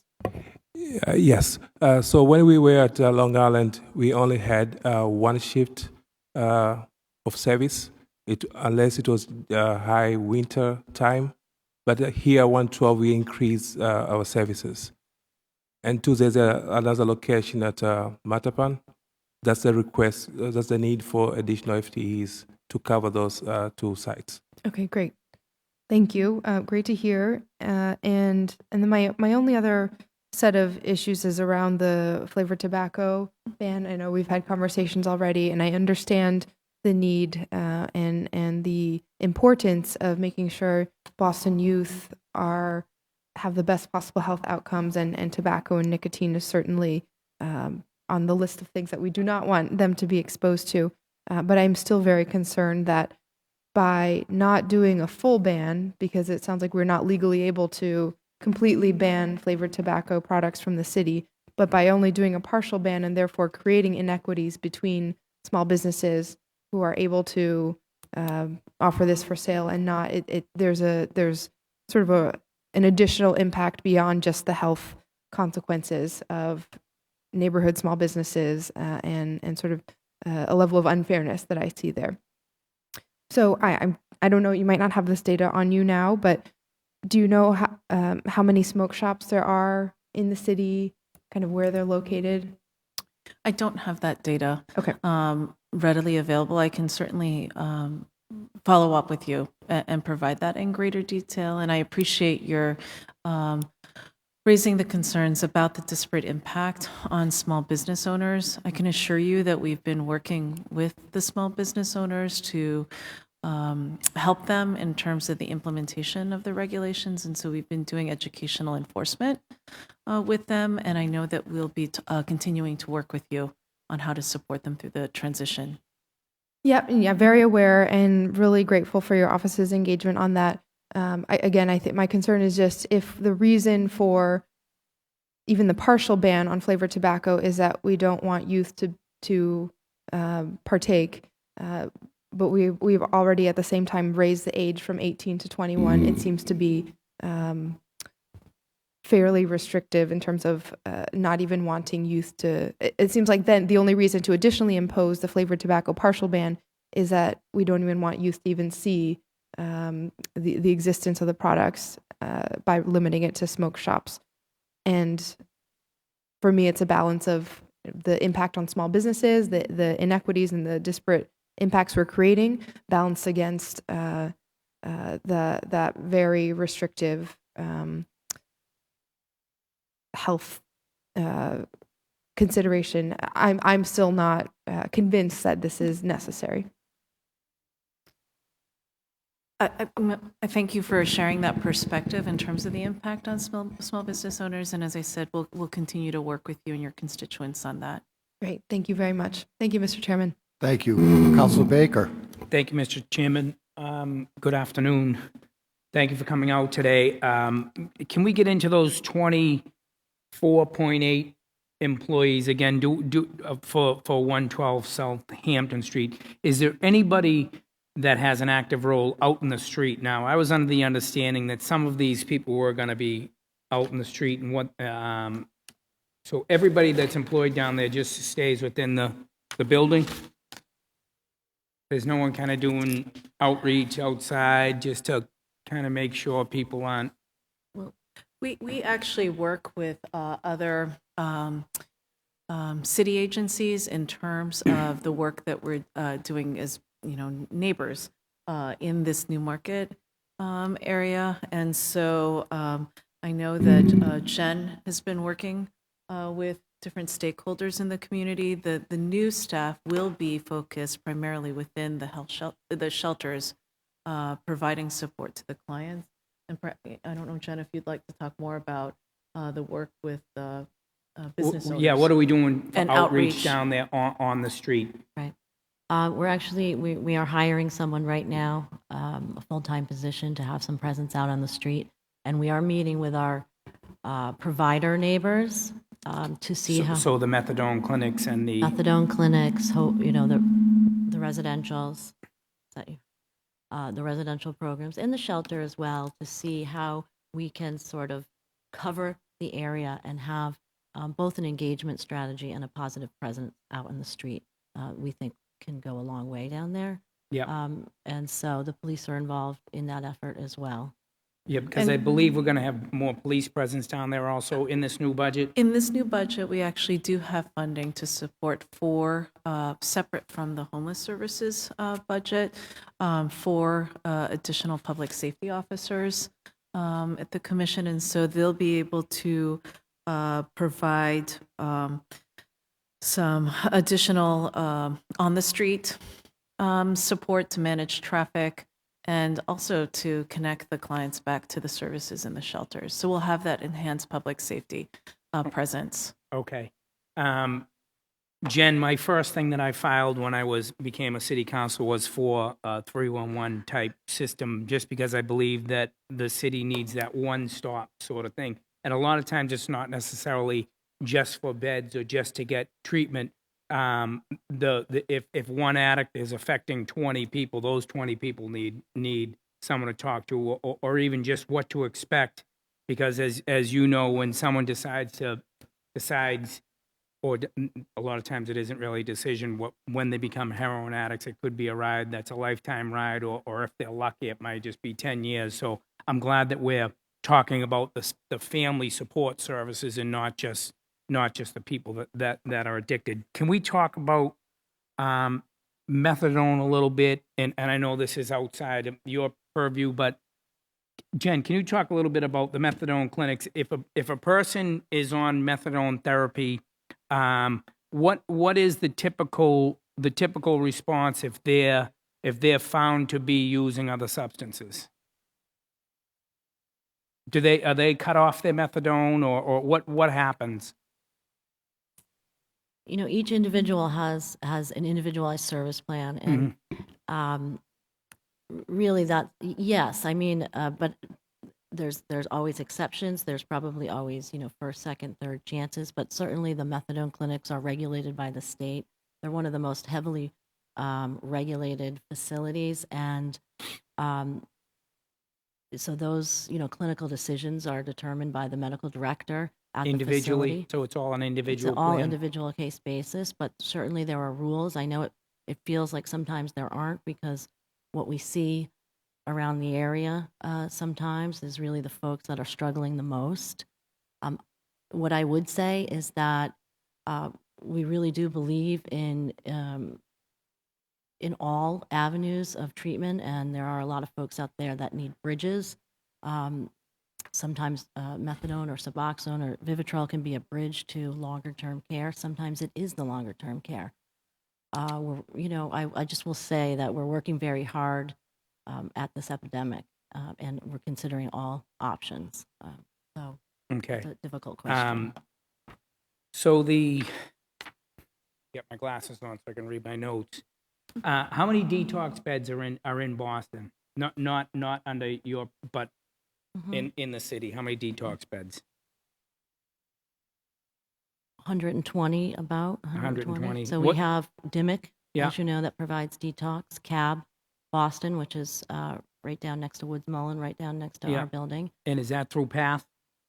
No, Cab is through Leahy, Okay. up in the Northeast, and they've been there for years. How many beds are in there? 50. 50. Mm-hmm. Is that the largest in the city? Yes. 50 beds. Yeah. Yes, it is. And then, as I stated before, the Shattuck now has the female Section 35 beds have newly opened at the Shattuck. So instead of, if you remember the governor's legislation about not having women go to To Framingham, Framingham, right. that program opened, extra beds for that So program. if you opened up. section a woman now, they don't go to Framingham, they go to the Shattuck?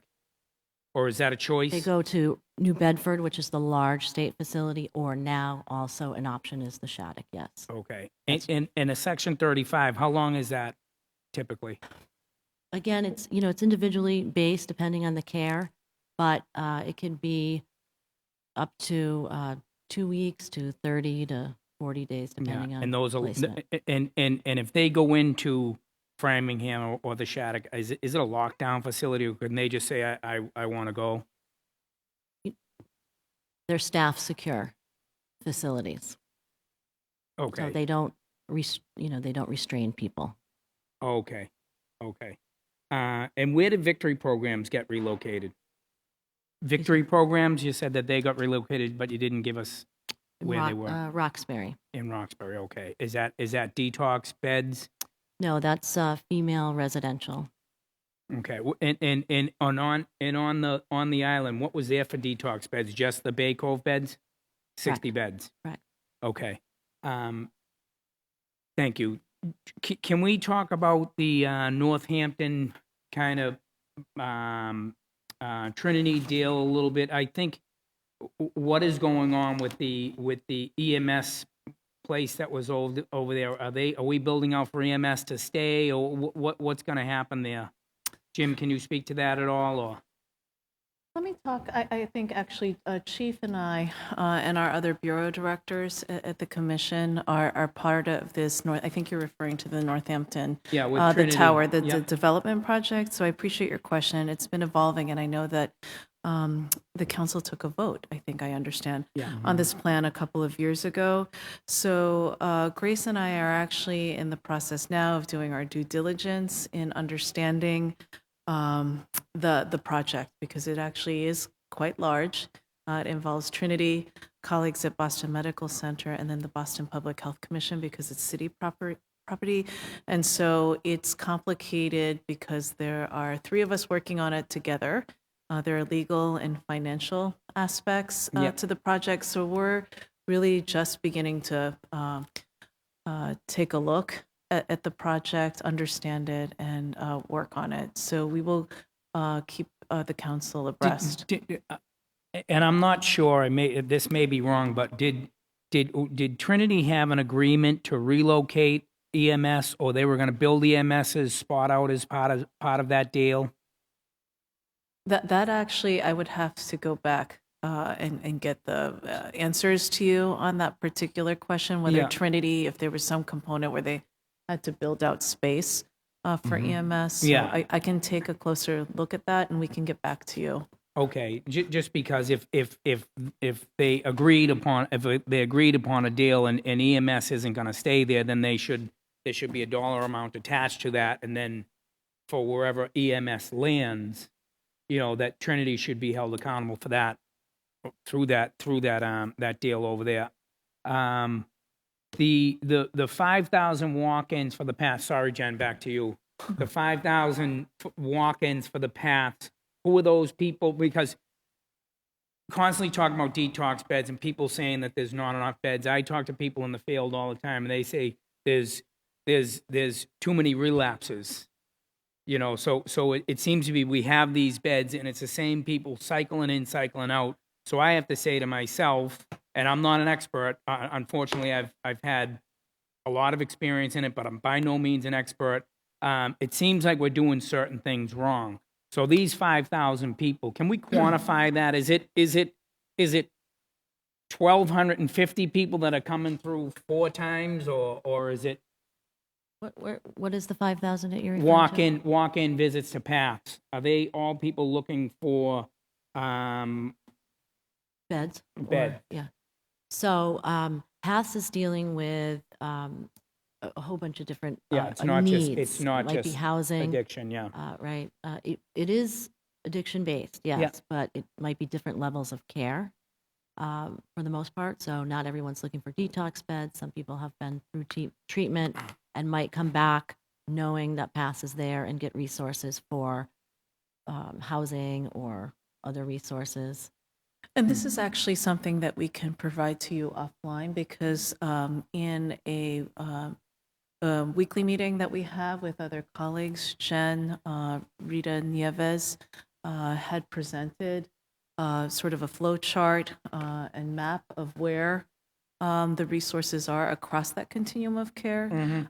So that's certainly something that we can get more detail for you on and provide it.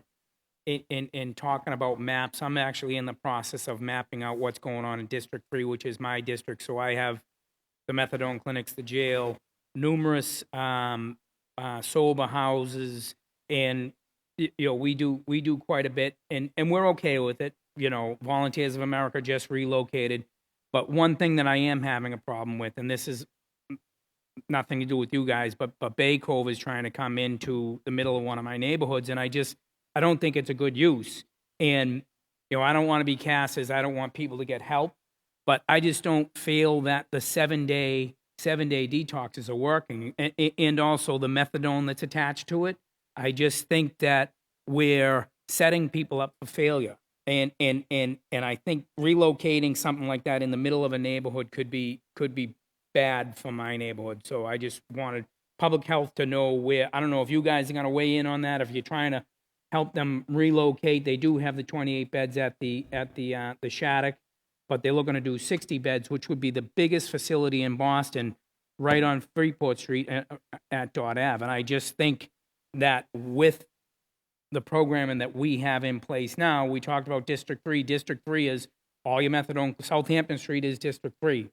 So on one end, I'm dealing with all that, and now in the middle, because yes, they do need help, but and people trying to equate it with a cancer treatment or cancer patients, a heroin addict is far different from a cancer patient because what happens on the front end and the back end of that person that is not healthy at that time. So I just wanted to make that point that if we can help Bay Cove relocate someplace that may be a little more appropriate, please help me. Thank you.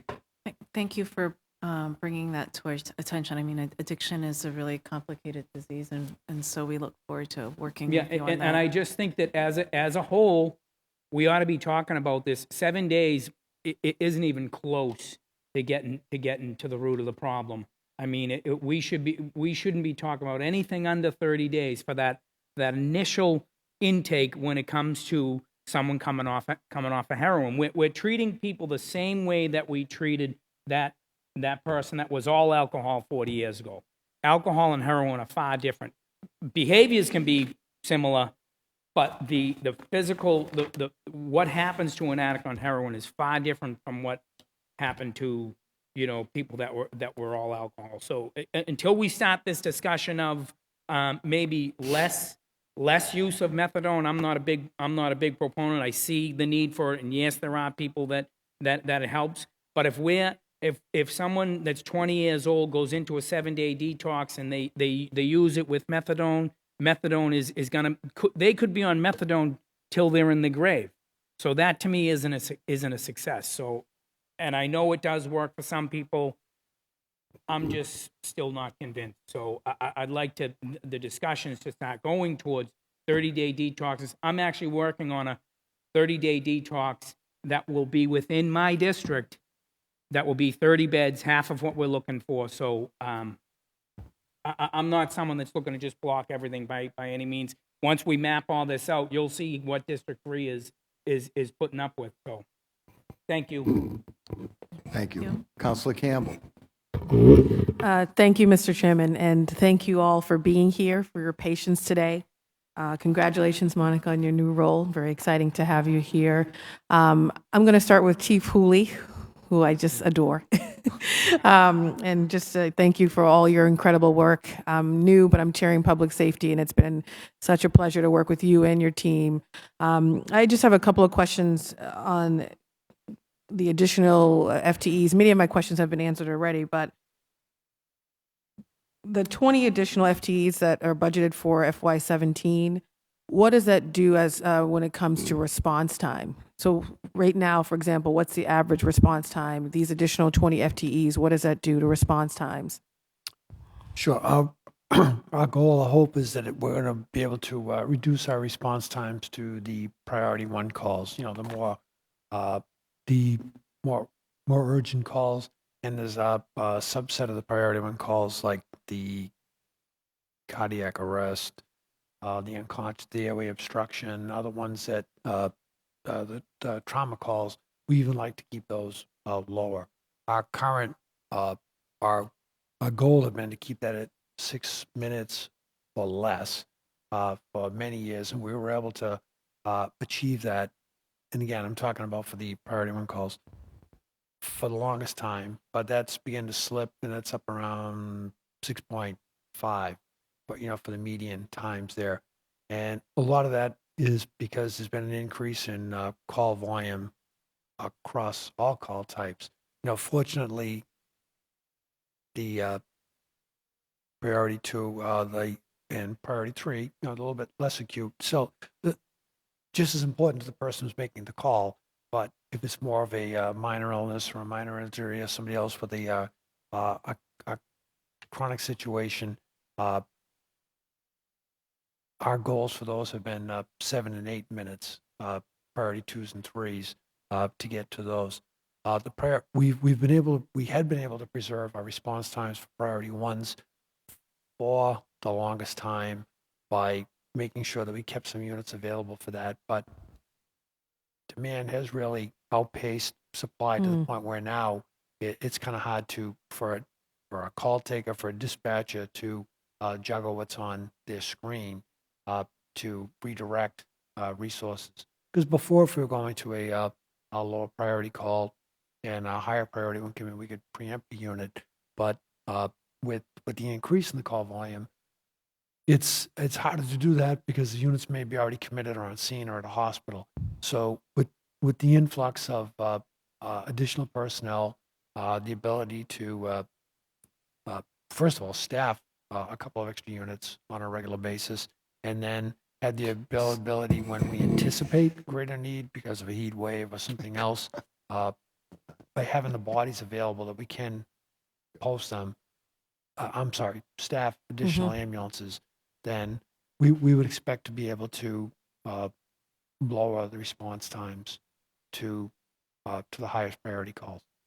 What's the, just sort of going back in history, what's the highest FTs that the EMS has seen? Okay. We've been pretty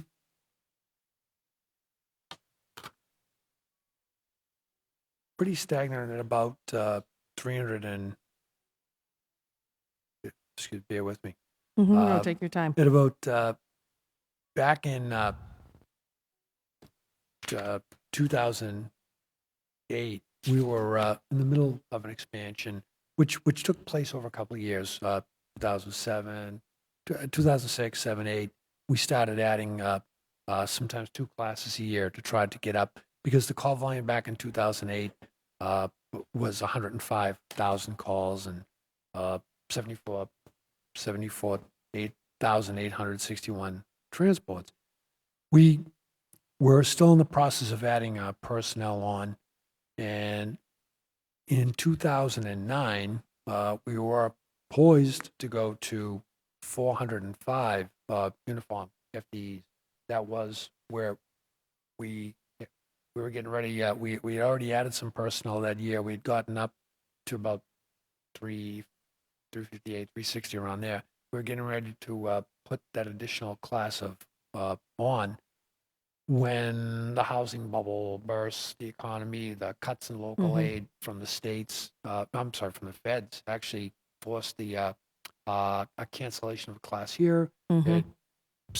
Police, fire, we all lost classes, and we all slowly began to try to regain ground. So at that point, we were at 358 uniform FTEs. We've pretty much held constant with that, except we're down around 351 today. But getting these 20 additional in is going to start getting us back up to where we believe we need to be. Is there a nationally a study or just information that says, I mean, response time, obviously, if I'm calling EMS and they show up in less than 2 minutes, I'm very, very happy. But is there studies out there, and I'm sure you guys probably track this too, that point to this 6 minutes or less is the ideal time to respond to a situation in order to save a life or to meet a need? Or is that what is the 6 minutes what you're working with based on the FTEs you have? The 6 minutes came about many years ago, particularly if we're worried about cardiac arrest or again any sort of other injury or illness that could cause the cessation of a pulse or somebody getting circulation to the head, because that's when you begin to see the onset of bad neurological outcomes. So we want to be able to get to a cardiac arrest and begin to restore circulation, hopefully within 6 minutes. That's sort of a national average for that's been taught by American Heart Association, Red Cross, for cardiac arrest. So that's been pretty much an accepted standard there. So by trying to maintain that level of response for all priority ones, because on the off chance that another priority one could serious illness or serious injury that could lead to an arrest, we want to treat that with the same urgency. And so that's where that number came from many years ago. And lastly, I will say, so I live in Mattapan. I live close to where you guys have your restored facility. Right. And they do an incredible job there. I remember going to community meetings, and the biggest concern was noise. And they come to the community with the lights on, but no noise. They really are doing an incredible job. And so I wanted to let you know that. I sort of now I'm going to shift a little bit and talk about grants and the external funds that BPHC gets. What's the current, so of your overall budget, what portion of the budget comes from external funds and sources? We can actually give you the breakout in terms of external grants. 49 million. I'm trying to look. So nearly 50% of our funding at the commission is 46% receive funds through the city appropriation process, and then between the in terms of federal grants, about 13% of the funds come from federal grants externally, and then state grants represent the 12%. So again, 13% for federal, about 12% for state.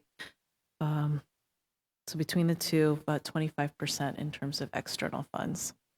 And of these funds, so when I was doing the hearing on grants for youth development, I was looking at some of the grants specifically in the context of public safety youth development. And in some of the breakdowns, there was, at least for grants, obviously, that BPHC manages, there were some fees and fines, or really they were referred to as fees. So, for example, the city of Boston has a 3.1% indirect fee when managing a grant. BPHC has something like 20%. Can you walk me through what that 20% is? And if of these external funds that BPHC gets, do each of these have that fee as a part of the breakdown, or just a select few? So I think you're referring to the indirect and Yes. the admin. So I'll let William walk you through the process for building that in our external funding applications. So the indirect and fringe rate that is applicable to the grants is based on our approved federal grants rate. So we do have to apply for the feds to get the fringe and indirect rate. So we are required by the feds to make sure that we don't charge others less than what we charge the feds. And that is a true cost for us to administer those grants. So for state grants, federal grants, there's, each grant has that 20%. So that is a maximum rate that we can charge. So That's the max, okay. that's the maximum. So BPHC has discretion on how much that fee can be? Yes. Okay. What do those fees cover? What does that entail? So it's actually the administration cost for that. As if you can look into our city appropriation funds, you see we have administration revenue offset there. That's a part of the fee, which basically offsets some of the costs of running the commission on that administration. So it covers things in terms of that indirect or that admin. It covers the cost, as William says, of just managing the grants. So, for example, if we receive a lot of the federal grants, we'll receive and we're pass-throughs where we actually distribute the grants among different community-based organizations through an RFP. So that kind of function of developing the RFP could be covered under the admin. There's also, if you have to staff, it covers administrative functions. So working with human resources, working with different offices within administration and finance, like the Office of Procurement. Other functions that would be covered are IT services. That's kind of included in that. Are there other things covered by that are covered by these fees? On the admin, so human resources, grants administration, procurement, IT, telephone, for example, services. And we can actually provide you with a breakdown. We're actually looking at that internally now in terms of what's built into that. No, that'd be great. And I didn't know that this was discretionary. And so I'll use SSYI as an example, as I'm continuing to focus on that and looking at how much of that money we can take and actually get to youth community-based organizations. I know it used to be managed by BPHC, and now BPD is taking it over, and I'm going to be meeting with them to see if they can use some of the processes they have for Shannon Grant for SSY in terms of RFP. But one of the things that stood out for me was this is a $1.6 million grant, and actually 20% of the breakdown was for this BPHC indirect fee that was close to like $800,000. And now that has actually shifted to BPD. So of course, my question is, how do we get that money back now that BPHC is no longer overseeing this grant? Because it's now with BPD. The question stems from that conversation and from that hearing. One, figuring out what these costs cover. Two, understanding a little bit more about them. And then three, seeing if there can be some shifts in that to make sure to see if some of that money can actually go more to some of the community-based organizations that could use it to do the very work that we all deem is important. So I guess I just have one or maybe a follow-up question. If you're no longer overseeing a grant and it's now shifting to another agency, does that money then shift with them, or do you still need the money because you still have staff there? How does that work? I think it depends. So, not sure, William, if you want the SSYI Safe and Supportive Youth Initiative, I think predates me, so I couldn't speak to that transfer, how that happened in terms of the shift of that grant to colleagues at BPD. Yeah, I don't have detail exactly as to what is currently happening, but my understanding, if we are no longer going to be a fiscal conduit for that grant, or whoever is going to be handling the funding will get the full amount from the funder. Okay. So we are not going to be involved in the administration of the grant, so we not get the funding if we are not a fiscal conduit for that grant. Okay. No, that's very helpful, because then my next question is, well, then we have some additional money that we should be giving out to the people, or to the young folks, as I like to say. So this is helpful. I want to be respectful of time. I'm just trying to see if I had. most of my other questions were answered. The 311 services is incredible. We get calls all the time, but being able to actually have not just someone who is struggling with addiction or other things, but even their families to call and use a simple service is great. Oh, I guess I have one more question. If the indirect fee is discretionary, who determines whether it's, say, 3%, 10%, 20% for a particular grant? I'll let Grace answer that. There are different, I don't want to confuse with different procedures that we had at the state or another organization where I work, because I really do think it depends on the organizational structure and sort of the policies and procedures they have around developing the indirect. So I'll ask Grace to Thank you, provide Grace. some more And thank you, thinking William. about that.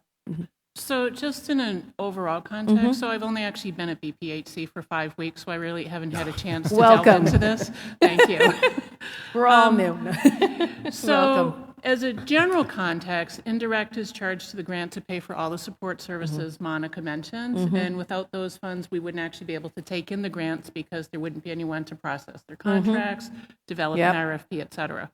So, but when we look at things, if we're getting a small amount of money, say $5,000, then taking $1,000 of that doesn't leave much for the program.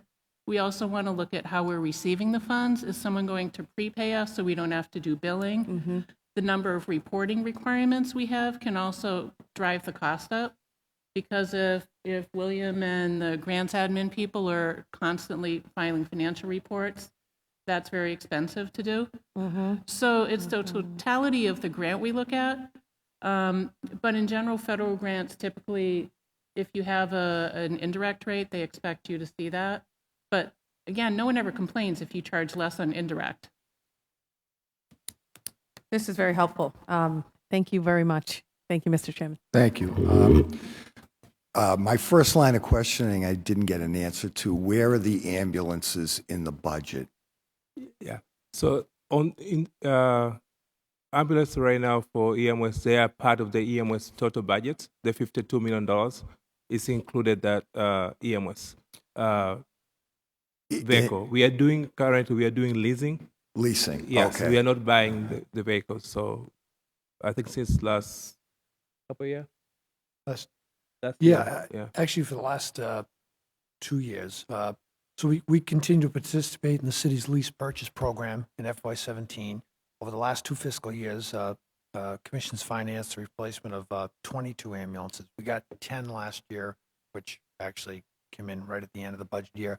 We're due to receive 12 ambulances this fiscal year that we're still in, that were approved last year. They should be in any day now. They're a redesign. It took a little bit of time. We downsized them a little bit. They're built on a Ford F450 chassis, which is more of a beefed up over a pickup truck style.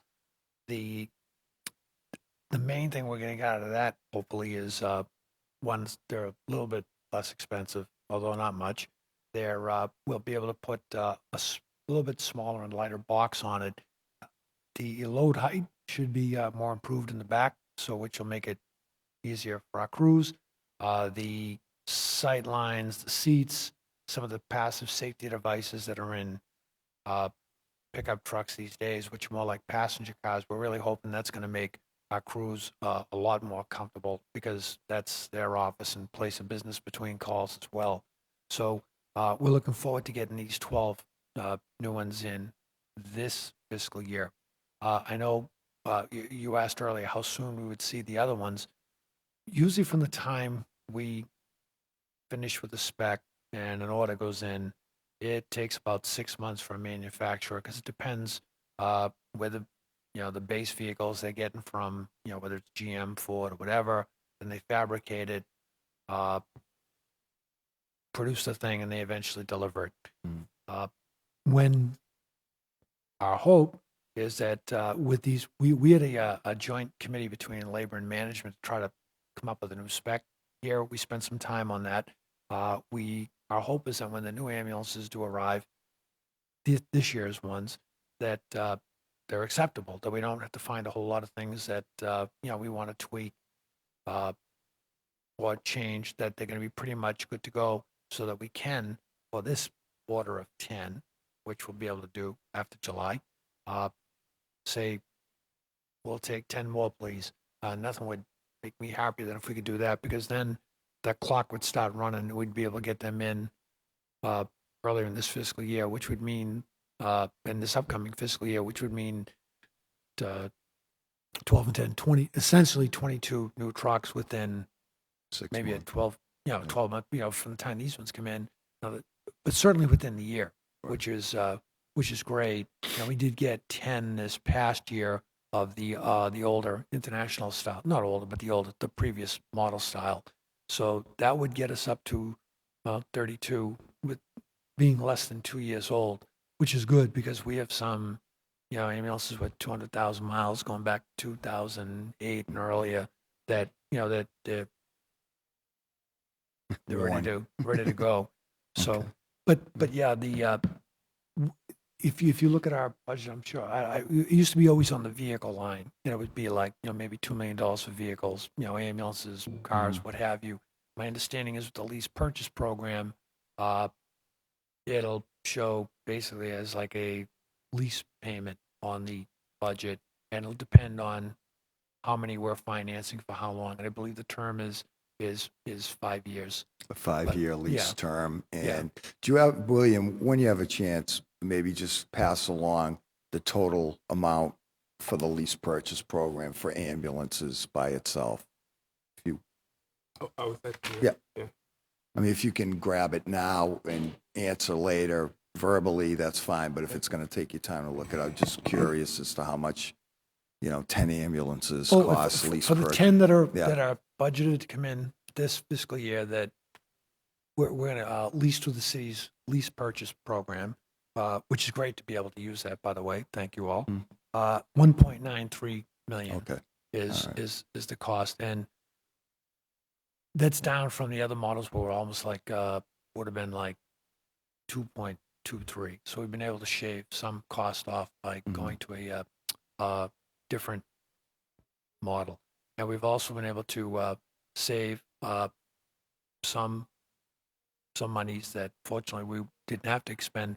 We were able to replace this year all of our cots, stretchers, with power lift ones that have battery packs in them that we can raise and lower with the flick of a switch. Now you still need 2 personnel to do it safely, but one that helps with the load, one that really helps in the wear and tear on our personnel's shoulders, knees, backs, wrists, everything that was involved in cleaning and jerking an ambulance into an ambulance in the past. So that was good. That was something that normally we might pass on to the cost of every new ambulance, which would be significantly more, but we were able to leverage two grants to help us with that. So that's one of the things, too, that's going to help us keep the cost down on the procurement this year. Okay. Long Island has a proposed appropriation of $1.6 million. Can you explain what that expenditure is for? Yes. Currently, we are still maintain Long Island shelter. There's a cost there for utilities. There's a cost of personnel to make sure that we are looking into those properties so that they're not completely demolished. Or Just the overall maintenance of the buildings that are still there. While there are no services, we still have to actively maintain the integrity of the buildings. So that's what the funding in the line. What was last year? I don't know. Maybe you could provide some detail. That seems like an awful lot of money for an abandoned property, basically. And I understand we don't want it to deteriorate any further, but that's a significant amount of money. And I think I was looking at prior years, and it wasn't that much less when it was actually occupied. Long Island. It's gone down. So for example, in 15, expenditures were 2.5 million, and that's when it was still occupied, I believe. So Correct. If you could clarify what that 1.6 is, what are we using that for in a vacant, abandoned property versus 2.5 million a couple of years ago when it was fully occupied? This doesn't seem to make a lot of sense to me. I will provide the detail. Okay. And then lastly, more of a statement. Director, obviously Northampton is a very complicated project. As you correctly pointed out, this council voted on it and supported it, and it has a lot of moving pieces. There's preservation of a lot of affordable housing. There's a partnership with Boston Medical Center. But I would like you should know that my vote was somewhat predicated on especially the preservation of all the affordable housing, but also a commitment to house significant amount of square footage for EMS. And the BRA should have some kind of cooperation agreement or some kind of documentation outlining what Trinity Financial was committing to that convinced all of us here to support it. So I want to just make sure that the city is made whole, and there's no misunderstanding about what their commitments were for getting the land at, again, I think we all agreed, I think it was a unanimous vote, I can't remember, but I think we all agreed at the end of the day, the goals of preserving affordable housing, the partnership with the medical center, and the underutilization of that city-owned land made it an advantageous proposition. But if they're backing off those commitments, we should know, the city council should know about it because, a lot of us voted for it because of those reasons. So let me recognize Councilor Presley. Well, thank you, Mr. Chairman, and all of my colleagues for their thoughtful questions, and all of you. Are you hungry? You hanging in there? Okay. We've got snacks under here. Next time, we'll walk some over there. But Chief Hooley, I just wanted you mentioned earlier sort of the general tenets and philosophy of respect, compassion, regardless of circumstance, and you certainly do embody that.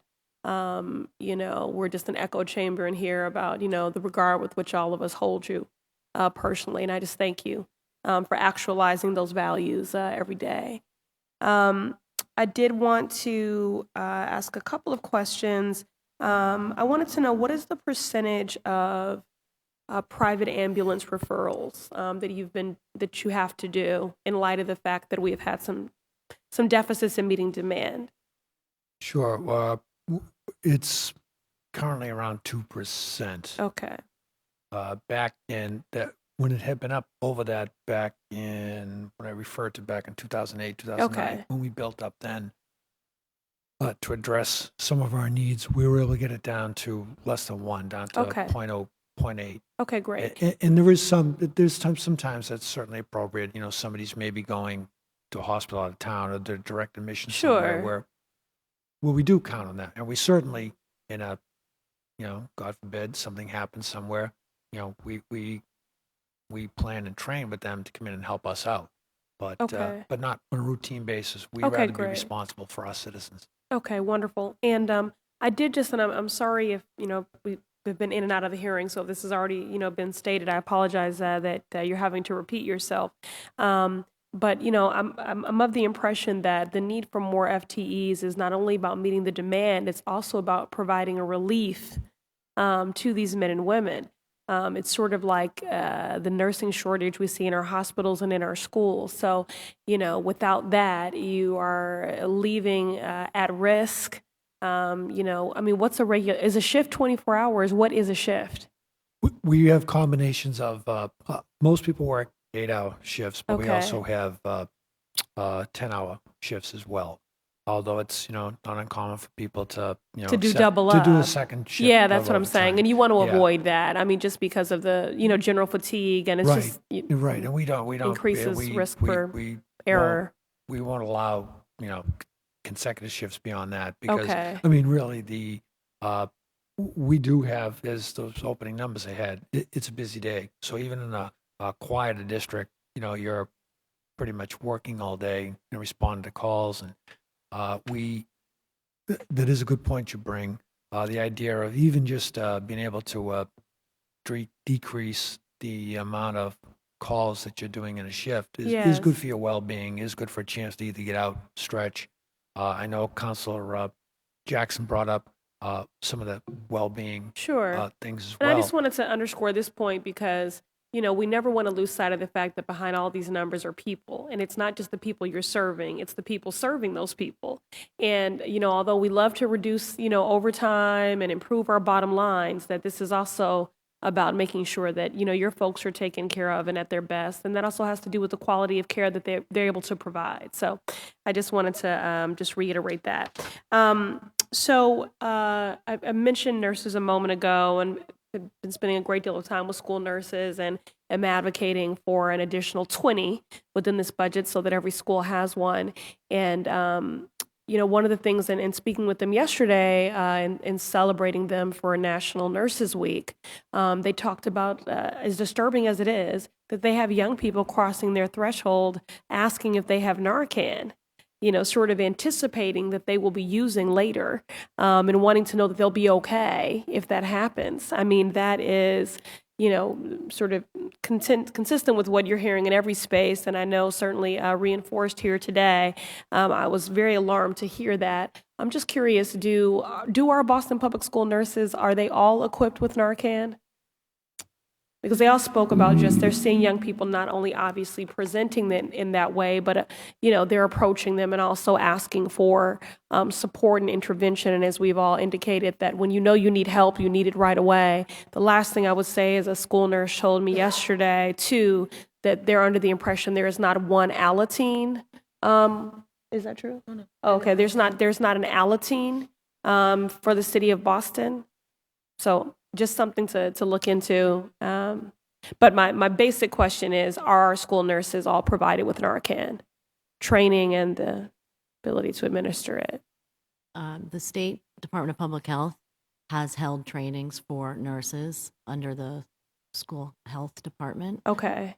It is not a standard mandated policy at this time that all nurses must carry Narcan.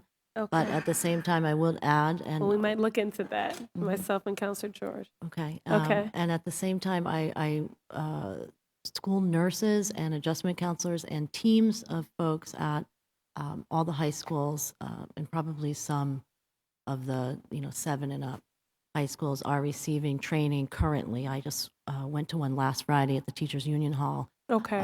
Around SBIRT, which is screening, brief intervention, and referral to treatment. Okay. That was a legislative mandate as part of the governor's bill. Okay. That all schools get trained in that. So that is currently taking place. I believe there's been 4 trainings already in Boston. And as you can imagine, Boston has their own challenges with seeing through this legislation just because of the number of high schools. Absolutely. In the district. So that was really promising, and we're working very closely with the state on that. We will make sure that our community health centers or community providers that are providing adolescent treatment become part of those trainings moving forward. Okay. So the initial is sort of scratching the surface, and then next year is a fuller rollout of that initiative, and we'll make sure that schools can see the community providers face to face. We found that very helpful in my last role at the state when we rolled out the pilots. Okay. So currently, you could not quantify the number of schools that would have Narcan in their school nurse's office. It's not mandated. So some may have it, some may not, but they're all being trained, even if they would not be able to administer it?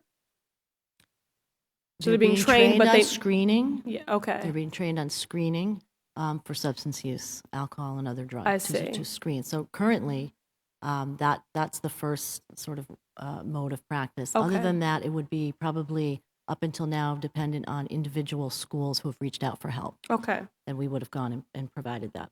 Okay. All right. Chief, you mentioned, speaking of screening, an increased focus and partnership around human trafficking. Yes. I have a couple of questions, but I was just wondering if you could succinctly sort of just speak to what that effort is right now for EMS, this new effort around Sure, human trafficking. Sure. And well, Dr. Sophia Dyer, our medical director, has been working. Forgive me, I just met some of these folks the other day. You know, there's another physician over at the Brigham Women's that they were Okay. working and doing this.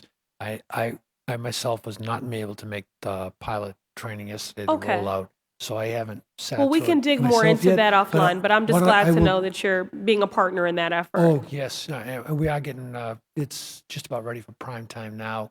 And I'm sorry I don't have a That's breakdown okay. description Is for it ostensibly some level of training where you'll be able to, in your transports and your your services, be yes. able to identify victims and to connect them? Is that basically the aim of it? Yeah, yes, it is. Okay. And, it was- Connect them with services.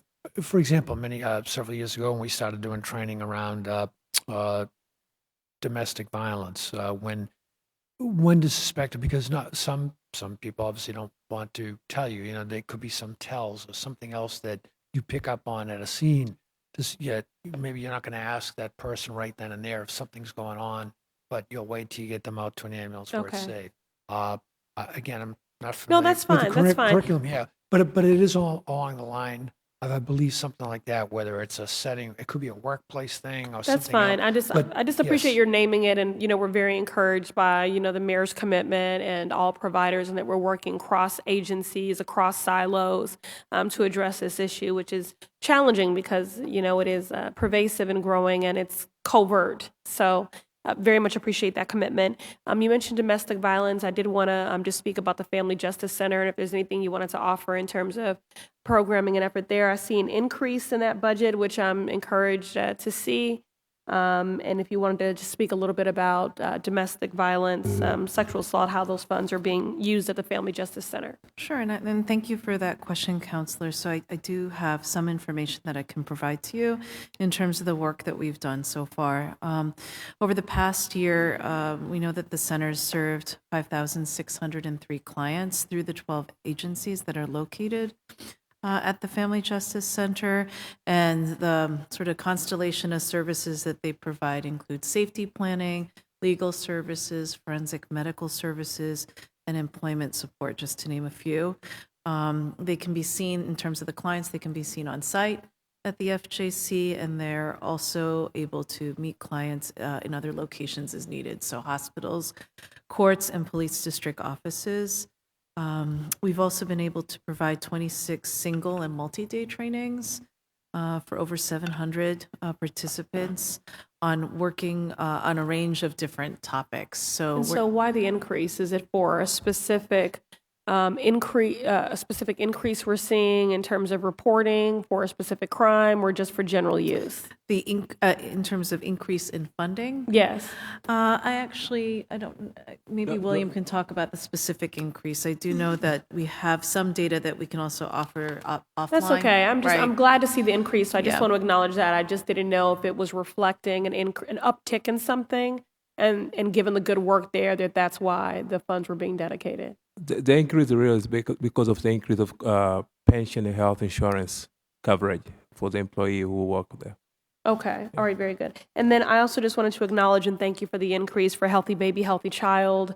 They do such an important work there, so I wanted to acknowledge that. And then finally, could you speak to why there's been a decrease in the VIP trauma prevention funding? We actually were just talking about this ahead of time. So in terms of, let me just pull up the information. So it went from, it's down $278,717. The VIP trauma prevention money. Right. Do you want to speak to the decrease? It's associated with FTE reductions. Yes. So the reduction there is associated with FTE reduction, and one of which we did a transfer of personnel Okay. from there to. What is the number of FTE reduction for that, for VIP? Let me find this. And then again, I just wonder, while we are trying to refine the trauma recovery effort, why we would then divest in VIP and trauma prevention. While William is trying to find that specific, this is part of the reductions that we had to make to meet the maintenance budget. And so when I talked in my opening statement about some of the efficiencies that we had to look at in terms of the process for building the budget, there were vacancies that we looked at. And so the decreases were attributable to that. And I know that Okay. it seems counterintuitive in terms of the work that we discussed Yes. on violence and suicide and other trauma-related Yes, events. to decrease the staffing Yes, but levels. I mean, in that way, I guess it's, we had to make reductions on our own staffing support. And so I think it's primarily attributable to the vacant positions. Okay. Is that correct? Yes, correct. And just to note that we did transfer one of the employees to emergency preparedness. So Okay. that's to another, it shows as a reduction, but it's really a reallocation Okay. shift here. Okay.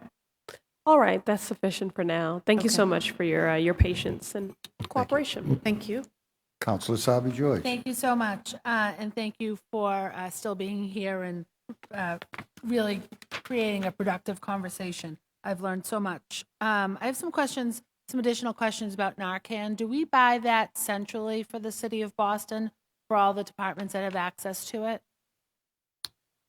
I don't know the answer to that question, and I'm not sure if we might need to follow up offline unless, Jen, you know the specifics in terms of the budget or the mechanism for purchasing Narcan. It's both city and state funding. It's city and state State, funded? yeah. What about purchasing, though? I'm wondering if we purchase it centrally, if that gives us more leverage in negotiating price because of the quantity. That's something I think we'll have to, I think you're right on in terms of economies of scale if we're doing almost like a group purchasing of it. And I actually think that it's better for us to confirm the details for you so you have I'd it. appreciate that. That would be fantastic. Okay. And I know that the Narcan auto injector is much more expensive and continues to increase in cost as opposed to the nasal spray. Are we sticking with the auto injector because it's easier and we want to make it user friendly, or are we moving away from that? We currently use the nasal. Is there any benefit to using and- that over the auto injector other than cost? I mean, I would say, pharmacologically, they're the same. It's the same medication, a little bit different delivery method. The state had purchased a supply of, like you said, they were in like similar to like an EpiPen where you could just, depress it onto somebody's arm, leg, wherever you want, and inject it, intramuscular. That was fairly expensive. When we looked at it, we were happy to take them for free from the state was giving them out, and we unfortunately had to use them all. So we got a small supply from them, and Jen helped us get a hold of those. Otherwise, we do use the preloaded syringe, and then we put an atomizer on it, for the nose. So the preloaded syringe, we could put a needle on that if we wanted to give it, or if we wanted to give it IV or down an ET tube. But one of the safest routes we landed on a few years ago was to go with the nasal I think atomizer. for medical professionals and EMS personnel, and maybe even Boston Fire, maybe to a degree Boston Police, that makes sense to use that nasal because they're, Right. I think more equipped and better trained. But when I think about our Narcan trainings across the city that we're, giving them to school nurses optionally, that we're and they're medical personnel, but we're giving them to librarians and to other, people that want them as part of the training, that the auto injectors may be a safer and similar to when we changed CPR from mouth to mouth to just Sure, compressions, sure. more people are likely to do it. If we have the auto injector, there's maybe more success in getting individuals and sort of quote unquote private citizens to use them across the city. I guess it's sort of a commentary as opposed to a question. We can And- certainly follow up offline to provide you with those details in terms of nasal versus auto-injector, and then the cost factor, how we purchase it. And maybe looking at a mix if we're, thinking about the ease of use for, non-medical individuals that may use them. And then what's the typical number of doses that are used?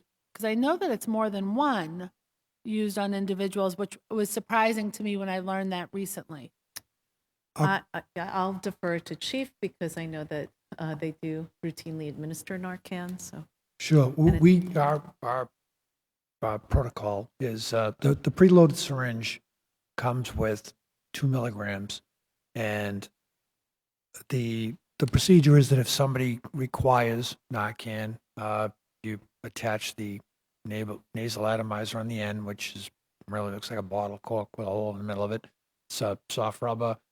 You inject half of the syringe, which would be 1 milligram up one there, and then you put the other half in the other. So everybody gets a full 2 milligrams.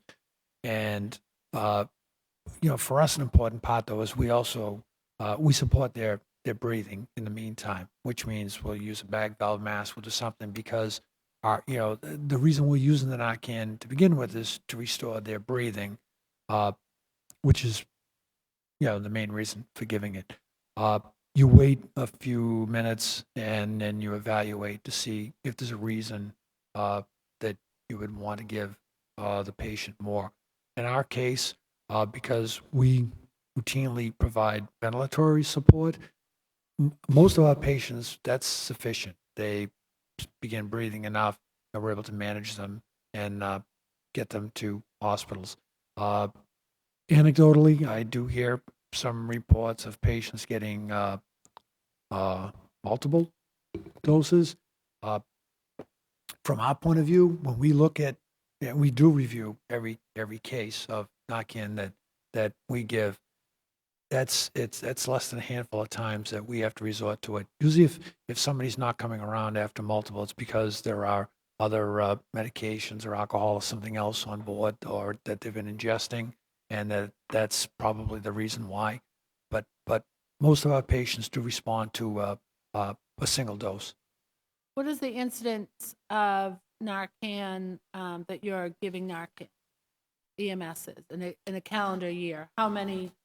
Okay. Well,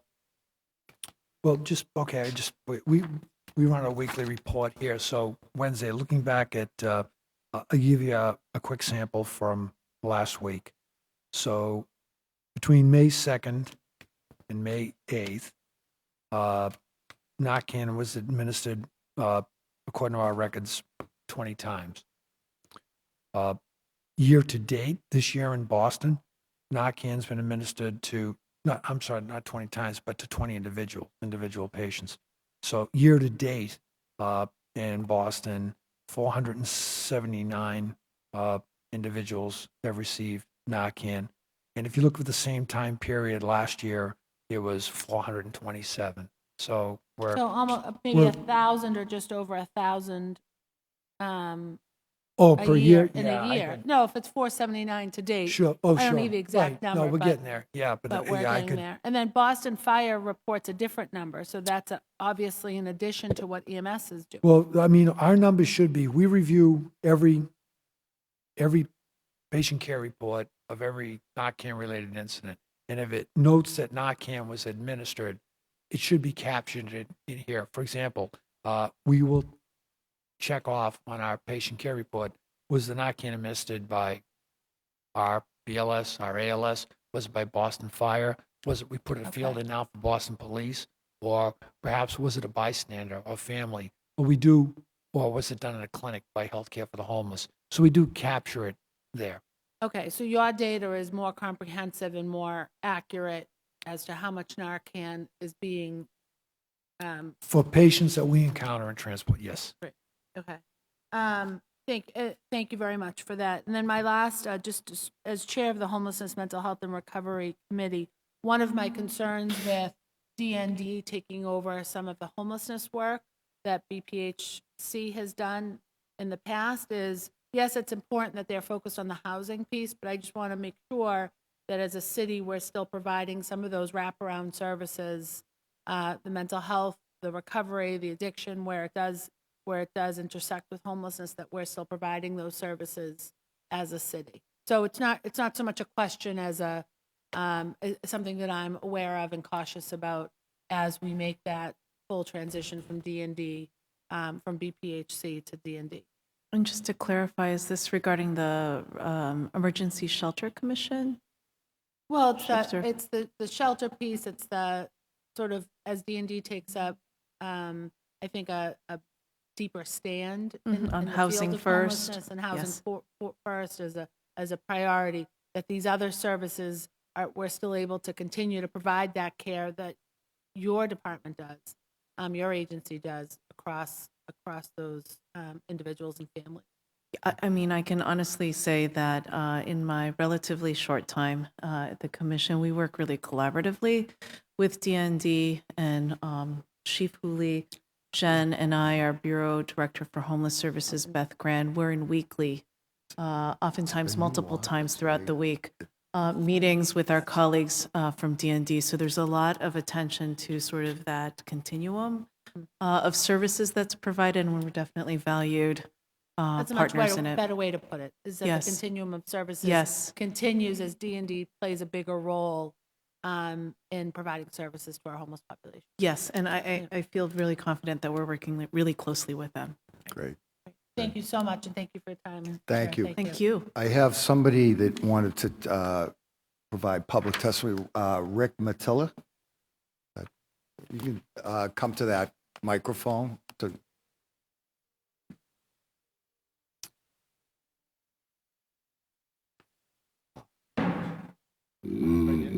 Yes, sure. Thank you, Mr. Chairman. My name is Rick Matilla, and I've lived my whole life in the Commonwealth. I currently live in Hull, and I'm retired from Genzyme and am on the board of the Environmental League of Massachusetts, co-chair of a sustainability committee with a Better City here in Boston, and a similar committee at the Museum of Science. I would not be here today speaking to you if it would not for the staff of the Boston Emergency Medical Services, EMS, specifically those from Purchase Street Station, who saved my life 2 years ago on March 25th. Without any warning or prior symptoms, I suffered an arrhythmia, a complete heart block, collapsed face down on the sidewalk on the corner of Washington and State Street.